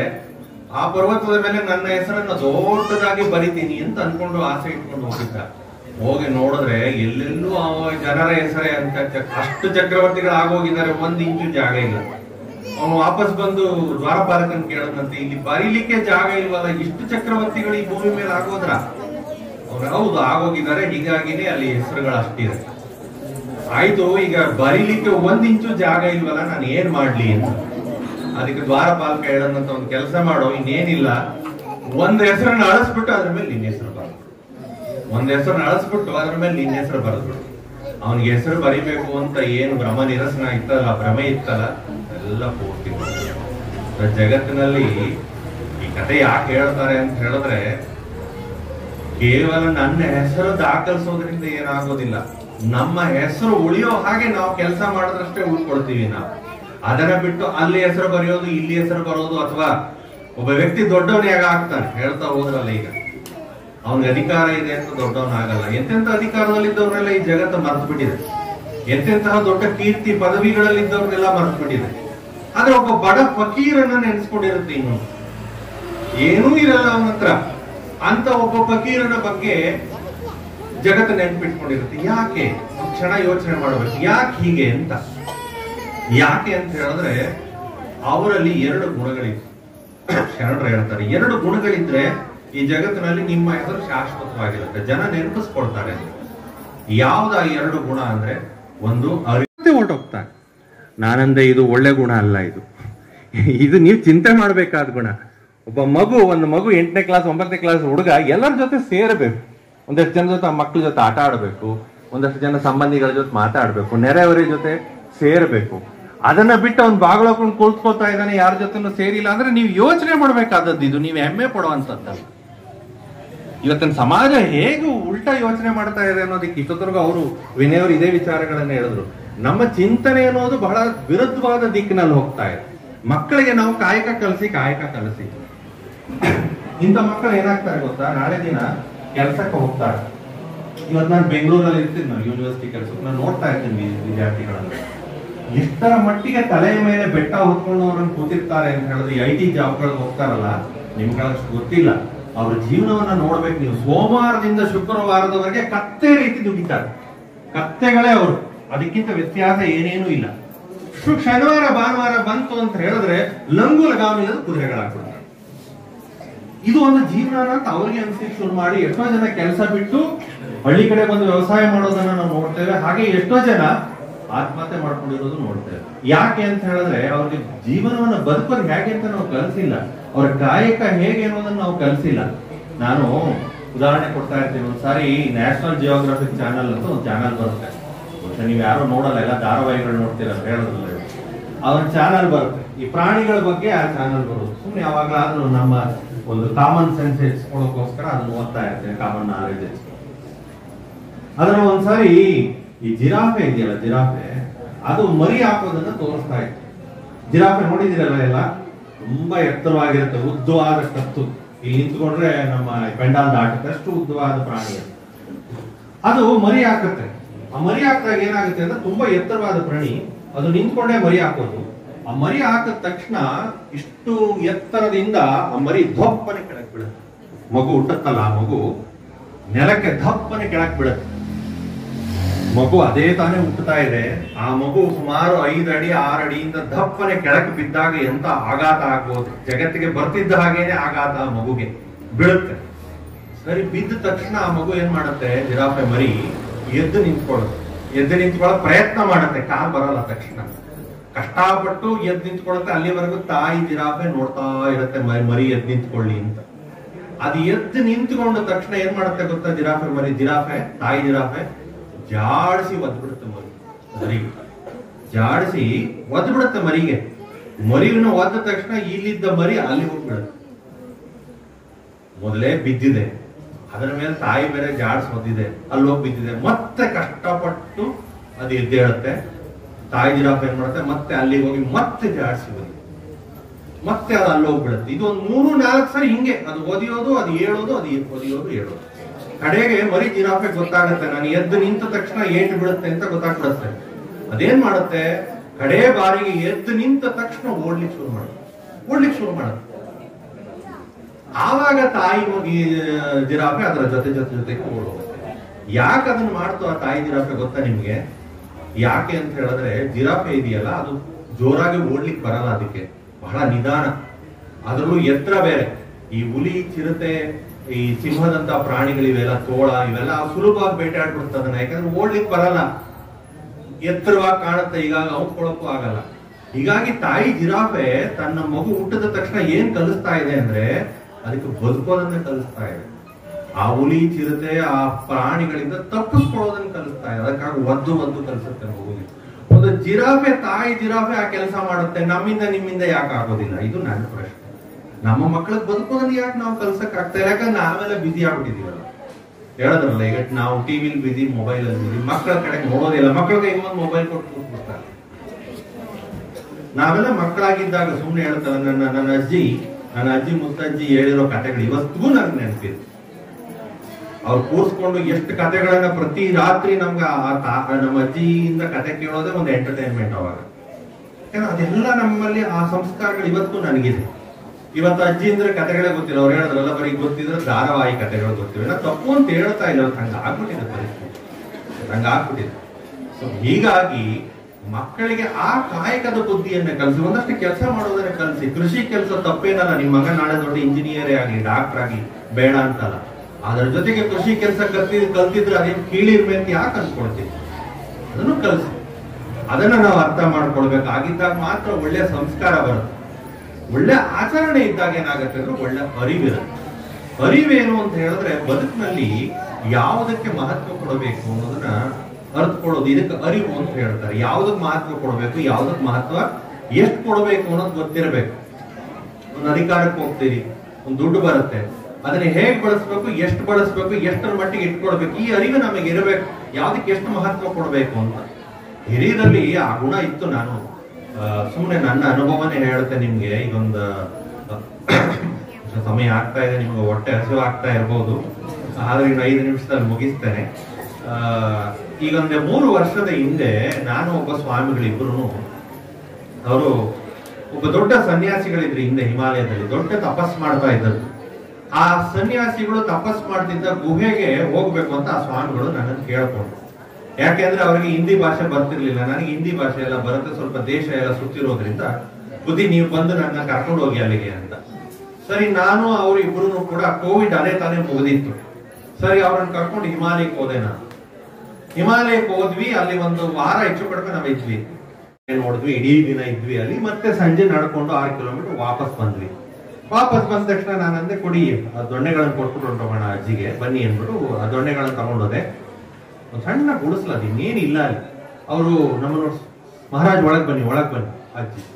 ನಮ್ಗೆ ಒಳಗೋಗಕ್ ಮುಜುಗರ, ಗುಡಿಸ್ಲು ಪಾಪ, ಅಲ್ಲೆಲ್ಲೂ ಒಳಗಡೆ ಕೂತ್ಕೊಳ್ಳೋಕೆ ವ್ಯವಸ್ಥೆ ಇದೆ. ಇಲ್ಲ ನಾವು ಹೊರಗಡೆ ಇರ್ತೀವಿ. ಇಲ್ಲ ಬನ್ನಿ ನನ್ನ ಗುಡಿಸಲಿಗೆ ಪಾಲಿಸ್. ಸರಿ, ಇಬ್ರು ಒಳಗಡೆ ಹೋದ್ವಿ. ಅಲ್ಲೇನು ಇಲ್ಲ, ಒಂದು ಮುರುಕಲ್ ಚೇರ್ ಇದೆ, ಇನ್ನೊಂದು ಸ್ಟೂಲು, ಮರದ ಸ್ಟೂಲು. ಅವ್ರನ್ನ ಚೇರ್ ಮೇಲೆ ಕೂರಿಸ್ತೆ, ನಾ ಸ್ಟೂಲ್ ಕೂತ್ಕೊಂಡೆ. ಆಕೆ ಅಲ್ಲಿ ಕೂತಿದ್ದಾಳೆ, ಒಂದು ಸಣ್ಣ ಒಲೆ ಹಾಕೊಂಡಿದ್ದಾಳೆ, ಒಂದಷ್ಟು ಡಬ್ಬಿಗಳು. ಆ ಡಬ್ಬಿನಲ್ಲೂ ಏನೇನು ಸಾಮಾನಿಲ್ಲ, ಒಂದಷ್ಟು ಗೋಧಿ ಹಿಟ್ಟು ಕಾಣುತ್ತೆ. ನೀವು ಇಲ್ಲಿ ಬಂದಿದ್ದೀರಿ, ಏನಾದ್ರು ತಗೊಳ್ಬೇಕು, ನೀವಿಬ್ರು ಸನ್ಯಾಸಿಗಳು ಇಲ್ಲಿ ಬಂದಿದ್ದೀರಿ, ಏನಾದ್ರು ತಗೊಳ್ಬೇಕು. ಆ ಮುದುಕಿ ಹೇಳುತ್ತೆ. ನಮಗೆ ಮುಜುಗರ, ಏನ್ ತಗೋತೆ, ಆಕೆ ಹತ್ರನೇ ಏನು ಇಲ್ಲ. ನಾವು ಕೇಳಿದ್ವಿ, ನೀವು ನಿಮ್ಮ ಹತ್ರ ಹೇಗೆ ಇಲ್ಲಿ ಯಾಕೆ ಬದುಕ್ತಾ ಇದೀಯ ಒಬ್ಬಳೆ ಕಾಡಲ್ಲಿ? ಹೇಳಿದ್ರು, ನನ್ನ ಗಂಡ ನಾನು ಇಲ್ಲೇ ಬದುಕ್ತಿದ್ವಿ, ನಾವು ಇಲ್ಲಿನ ಕಾಡು ಇಲ್ಲಿಯವರು. ನನ್ನ 2 ಮಕ್ಕಳಿದ್ರು, 2 ಮಕ್ಕಳು ಈಗ ದೆಹಲಿ ಹೋಗಿ ಸೆಟ್ಲ್ ಆಗ್ಬಿಟ್ಟು, ಅಲ್ಲಿಂದ ದೆಹಲಿ 500 ಕಿಲೋಮೀಟರ್, ಅಲ್ಲಿ ಹೋಗಿ ಸೆಟ್ಲ್ ಆಗ್ಬಿಟ್ಟಿದ್ದಾರೆ. ಆದ್ರೆ ನನಗೆ ಹೋಗಕ್ ಇಷ್ಟ ಇಲ್ಲ. ನನ್ನ ಗಂಡ ಬದುಕಿ ಈ ಜಾಗದಲ್ಲಿ ಬದುಕಿ ಸತ್ತೋಗ್ಬಿಡ್ಬೇಕು ಅಂತ ನಾನೇ ಇಲ್ಲಿ ಒಂದಷ್ಟು ಜಮೀನಲ್ಲಿ ಒಂದಷ್ಟು ತರಕಾರಿ ಸೊಪ್ಪು ಹಾಕೊಡ್ತೀನಿ, ಇಲ್ಲೇ ಬದುಕಿರ್ತೀನಿ, ನಾನು ಇದ್ರಲ್ಲೇ ಬೇಯಿಸ್ಕೊಡ್ತೀನಿ, ಇದ್ರಲ್ಲೇ ತಿನ್ಕೊಳ್ತೀನಿ. ಏನೋ ಮಕ್ಕಳು ಆವಾಗ ಇವಾಗ ಒಂದಷ್ಟು ದುಡ್ಡು ಕಳಿಸ್ತಾರೆ, ಹೇಗೋ ಜೀವನ ನಡೀತಾ ಇದೆ. ಅಲ್ಲಿ ಕರೆಂಟ್ ಇಲ್ಲ, ಏನಿಲ್ಲ, ಸುತ್ತಮುತ್ತ ಕೂಗಿದ್ರು 5 ಕಿಲೋಮೀಟರ್ ಜನ ಇಲ್ಲ, ಅವ್ರು ಒಬ್ಳೆ ಬದುಕ್ತಿದ್ದಾಳೆ. ಸರಿ, ಏನಾರೋ ತಗೊಳ್ಬೇಕು ನೀವು. ನಾನು, ಬೇಡಮ್ಮ, ನಾವು ಎಲ್ಲ ಆಗಿದೆ, ನಾವು ನಡ್ಕೊಂಡು ಬಂದ್ವಲ್ಲ, ಅಲ್ಲಿಂದ ನೀವು ತಗೊಳ್ಬೇಕು, ನಿಮ್ಗೆ ಸುಸ್ತಾಗಿದೆ. ಕಡೆಗೆ ಏನ್ ಮಾಡಿದ್ರು, ಇಷ್ಟು ಹಾಲು ಇಟ್ಕೊಂಡಿದ್ರು. ಹಾಲು ಅದನ್ನ ಬಿಸಿ ಮಾಡಿ ನಮ್ಮಿಬ್ಬರಿಗೂ ಇಷ್ಟಿಷ್ಟು ಕೊಡೋವರೆಗೂ ಬಿಡ್ಲಿಲ್ಲ ಅವಳು. ಆಕೆ ಭಕ್ತಿ ನಮ್ಮನ್ನ ಕಣ್ಣೀರ್ ತರಿಸ್ಬಿಡ್ತಾನೆ ನನಗೆ ಅವತ್ತು ನಿಜಕ್ಕೂ. ಆಕೆ ಹತ್ರನೇ ಏನಿಲ್ಲ, ಅದರಲ್ಲೂ ಏನಾದ್ರೂ ಕೊಡ್ಲೇಬೇಕು. ಜಂಗಮರು ಬಂದಿದ್ದಾರೆ, ಆಕೆ ಜಂಗಮ ತತ್ವನೂ ಗೊತ್ತಿಲ್ಲ, ಸನ್ಯಾಸಿಗಳು ಬಂದಿದ್ದಾರೆ ಅಂತ. ಸರಿ, ಅದನ್ನ ಕುಡಿಸಿ, ಸರಿ ಕುಡಿದ್ವಿ, ತಗೊಂಡ್ವಿ, ಹಾಲು ತಗೊಂಡ್ವಿ. ಆಮೇಲೆ ನಾವು ಬರ್ತೀವಿ ಅಂತ ಎದ್ದು ನಿಂತ್ಕೊಂಡು ನಾ ಏನ್ ಮಾಡಿದೆ, ಅವಳ ಇದನ್ನ ನೋಡ್ಲಿಕ್ಕೆ ಆಗದೇನೆ ಒಂದಷ್ಟು ದುಡ್ಡು ಕೊಡ್ಲಿಕ್ಕೆ ಹೋದೆ. ಎಷ್ಟೋ ಒಂದಷ್ಟು ದುಡ್ಡನ್ನ ಕೊಡ್ಲಿಕ್ಕೆ ಹೋದೆ. ಆಕೆ ಒಂದೇ ಹೇಳೋದು, ಸನ್ಯಾಸಿಗಳು ನಿಮ್ಮಿಂದ ನಾವು ದುಡ್ಡು ಇಸ್ಕೊಳ್ಳೋದು ಉಂಟೆ, ನೀವು ಬಂದಿರೋದೇ ನಮ್ಮ ಪುಣ್ಯ, ನಾನು ನಿಮಗೆ ಕೊಡ್ಬೇಕು, ನನ್ನ ಹತ್ರ ಕೊಡ್ಲಿಕ್ಕೆ ಏನಿಲ್ವಲ್ಲ ಅಂತ ನನಗ್ ಚಿಂತೆ, ನಿಮ್ಮಿಂದ ನಾನು ಇಸ್ಕೊಳಕ್ಕಾಗತ್ತ ಮಹಾರಾಜ್ ಅಂತ ಕಣ್ಣೀರ್ ಹಾಕ್ತಾರೆ. ಈ ಸಂಸ್ಕಾರ ಇದೆಯಲ್ಲ, ನನ್ಗೆ ಇವತ್ತು ಆ ಅಜ್ಜಿ ಮುಖ ಈಗಲೂ ನಿಮ್ ಜೊತೆ ಮಾತಾಡ್ತಿದ್ರೆ ಆಕೆ ನನ್ನ ಕಣ್ ಮುಂದೆ ಬರ್ತಿದ್ದಾಳ. ಇದನ್ನ ನಾವು ಸಂಸ್ಕಾರ ಅಂತೀವಿ. ಇದಲ್ಲ, ಇದಿರ್ಬೇಕು ನಮ್ಮಲ್ಲಿ. ಇದಲ್ಲದ ಬೂಟಾಟಿಕೆಯ ಭಕ್ತಿ ನೀವೇನೇ ಮಾಡಿದ್ರು ಪ್ರಯೋಜನಕ್ಕೆ. ಆಕೆಗೇನು ಶರಣರು ಹೇಳಿರೋ ಅರಿವು ಗೊತ್ತಿಲ್ಲ, ಆಚರಣೆ ಗೊತ್ತಿಲ್ಲ, ಆದ್ರೆ ಜೀವನ ಗೊತ್ತಿದೆ, ಆಧ್ಯಾತ್ಮ ಗೊತ್ತಿದೆ, ಭಗವಂತ ಗೊತ್ತಿಲ್ಲ. ಅವಳ ಸಾರ್ಥಕವಾದ ಬದುಕನ್ನು ಆಕೆ ಬದುಕ್ತಿದ್ದಾಳೆ. ಅಂತಹ ಒಂದು ಬದುಕು, ಅದಕ್ಕೆ ನಾವು ಹೇಳ್ತೇವೆ ಅರಿವಿನೊಡನೆ ಬದುಕುವಂತಹದ್ದು. ಯಾವುದಕ್ಕೆ ಮಹತ್ವ ಕೊಡಬೇಕು, ಯಾವುದಕ್ಕೆ ಗೌರವ ಕೊಡಬೇಕು, ಅದನ್ನ ಅರ್ಥಕೊಂಡು ಬಾಳುವಂತಹ ಒಂದು ಕ್ರಿಯೆ ಇದೆಯಲ್ಲ, ಅದಕ್ಕೆ ನಾವು ಅರಿವು ಅಂತ ಹೇಳ್ತೇವೆ. ಈ ಅರಿವು ಮತ್ತು ಆಚರಣೆಗಳನ್ನ ನಾವು ಜೊತೆಗೆ ಇಟ್ಕೊಂಡು ಹೋದ್ರೆ ಮಾತ್ರ ಜೀವನ ಉತ್ತಮ ಆಗುತ್ತೆ. ಇಲ್ಲದ್ರೆ ನಾವು ಏನ್ ಮಾಡಿದ್ರು ಅದು ಕಡೆಗೆ ಒಂದಿನ ಸತ್ತೋಗ್ತೀವಿ, ಊಟ ಹಾಕ್ಬಿಡ್ತಾರೆ, 3ನೇ ದಿನಕ್ಕೆ ಹಾಲು ತುಪ್ಪ ಮಾಡಿ, 11ನೇ ದಿನಕ್ಕೆ ಸ್ವಾಮಿಗಳ ಕರ್ ಪಾತ್ ಪೂಜೆ ಮಾಡಿ, 12ನೇ ದಿನಕ್ಕೆ ನಿಮ್ ನೆನಪೇ ಇರೋದಿಲ್ಲ ಜಗತ್ತಿಗೆ. ಇದು ವಾಸ್ತವವಾದಂತಹ ಸತ್ಯ. ಹಾಗಾಗಿ ಇವತ್ತು ಹೇಳಿದ್ರಲ್ಲ, ಒಂದಷ್ಟು ಅರಿವು ಆಚರಣೆಗಳನ್ನ ತುಂಬೋ ಕೆಲಸ ಮಾಡಬೇಕು. ಆದ್ರೆ ನಮ್ಮ ಸಮಾಜ ಅಂತಲ್ಲ, ಎಲ್ಲಾ ಸಮಾಜದಲ್ಲಿ ಸಮಸ್ಯೆ ಇದೆ. ಸುಮ್ಮನೆ ನಾವ್ ಹೇಳ್ಕೋತೀವಿ ಲಿಂಗಾಯತ ಸಮಾಜದಲ್ಲಿ ಹಂಗಲ್ಲ, ಎಲ್ಲಾ ಸಮಾಜದಲ್ಲಿ ಇದೆ. ಇವತ್ತು ನಿಮ್ಮ ಹತ್ರ ಹೇಳ್ತೀನಿ ನಾನು, ಸಂಸ್ಕಾರ, ಅರಿವು, ಆಚಾರದೊಡನೆ ಬದುಕಬೇಕು, ಆಧ್ಯಾತ್ಮಿಕ ಚಿಂತನೆಯನ್ನ ರೂಢಿಸಿಕೊಳ್ಬೇಕು ಅನ್ನೋ ವಿಚಾರವಾಗಿ ನಮಗೆ ತಿಳಿಸ್ಕೊಟ್ಟಿದ್ದಾರೆ. ಪೂಜ್ಯರಿಗೆ ಶ್ರೀಮಠದ ವತಿಯಿಂದ ತಮ್ಮೆಲ್ಲರ ಪರವಾಗಿ ಅವರ ಚರಣಗಳಿಗೆ ನಮಸ್ಕರಿಸಿ ಅವರಿಗೆ ಗೌರವವನ್ನು ಸಲ್ಲಿಸ್ತಾ ಇದ್ದೇವೆ. ಈಗ ತಮ್ಮನ್ನು ಕುರಿತು ಆಶ್ರಯಿಸಲಿದ್ದಾರೆ ನಮ್ಮ ಶ್ರೀಮಠದ ವಿದೇಶಾಂಗಗಳು.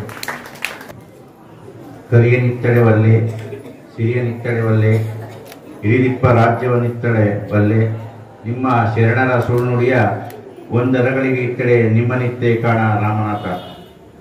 ಬಸವಾದಿ ಶರಣರನ್ನ ಋಣ್ಮನದಲ್ಲಿ ಸ್ಮರಿಸುತ್ತಾ, ಆರಾಧ್ಯ ದೈವ ಶ್ರೀ ಮಂಜುನಂಜನ ಗುರುಮಲ್ಲೇಶ್ವರರನ್ನು ಕೂಡ ಸ್ಮರಿಸುತ್ತಾ, ಪರಮ ಪೂಜ್ಯ ಶ್ರೀ ಮಂಜನ ಪ್ರಣವ ಸಮರ್ಪಿಸಿ ಶ್ರೀ ಮಹಂತ ಸ್ವಾಮಿಗಳವರ ಪಾದಾರವಿಂದಗಳನ್ನು ಶರಣಾರ್ಥಿಗಳನ್ನು ಸಮರ್ಪಿಸಿ, ದೇವಲಾಪುರ ಶ್ರೀಮಠದಲ್ಲಿ 2ನೇ ದಿವಸದ ಕಾರ್ಯಕ್ರಮದ ದಿವ್ಯ ಸಾನ್ನಿಧ್ಯವನ್ನ, ಪ್ರವಚನ ಕಾರ್ಯಕ್ರಮ ದಿವ್ಯ ಸಾನ್ನಿಧ್ಯವನ್ನು ವಹಿಸಿರ್ತಕ್ಕಂತಹ ಡಾಕ್ಟರ್ ಶರತ್ ಚಂದ್ರ ಸ್ವಾಮಿಗಳವರು, ಕುಂದೂರು ಮಠಾಧ್ಯಕ್ಷರು, ಇವರ ಪಾದಾರವಿಂದಗಳನ್ನು ಶರಣಾರ್ಥಿಗಳನ್ನು ಸಮರ್ಪಿಸಿ, ಹಾಗೂ ಕಿರಾಳು ಮಠಾಧ್ಯಕ್ಷರಾಗಿರ್ತಕ್ಕಂತಹ ಶ್ರೀ ಮಂಜನ ಪ್ರಣವ ಸ್ವರೂಪಿ ಚನ್ನಬಸವ ಸ್ವಾಮಿಗಳನ್ನು ಶರಣಾರ್ಥಿಗಳನ್ನು ಸಮರ್ಪಿಸಿ, ಹಾಗೂ ಸಿಂಧುವಳ್ಳಿ ಮಠಾಧ್ಯಕ್ಷರಾಗಿರ್ತಕ್ಕಂತಹ ಶಿವಕುಮಾರ ಮಹಾಸ್ವಾಮಿಯನ್ನು ಶರಣಾರ್ಥಿಗಳನ್ನು ಸಮರ್ಪಿಸಿ, ಹಾಗೂ ಕೂಟ್ನಳ್ಳಿ ಮಠಾಧ್ಯಕ್ಷರಾಗಿರ್ತಕ್ಕಂತಹ ಮರಿಸ್ವಾಮಿಗಳನ್ನು ಶರಣಾರ್ಥಿಗಳನ್ನು ಸಮರ್ಪಿಸಿ, ಸೋಮೇಶ್ವರಪುರ ಮಠಾಧ್ಯಕ್ಷರಾಗಿರ್ತಕ್ಕಂತಹ ಗುರುಸ್ವಾಮಿಗಳನ್ನು ಶರಣಾರ್ಥಿಗಳನ್ನು ಸಮರ್ಪಿಸಿ, ಈಗ ತಾನೇ ದೇವನೂರು ಶ್ರೀಮಠದಿಂದ ಆಗಮಿಸಿ ಶರಣರ ಒಂದು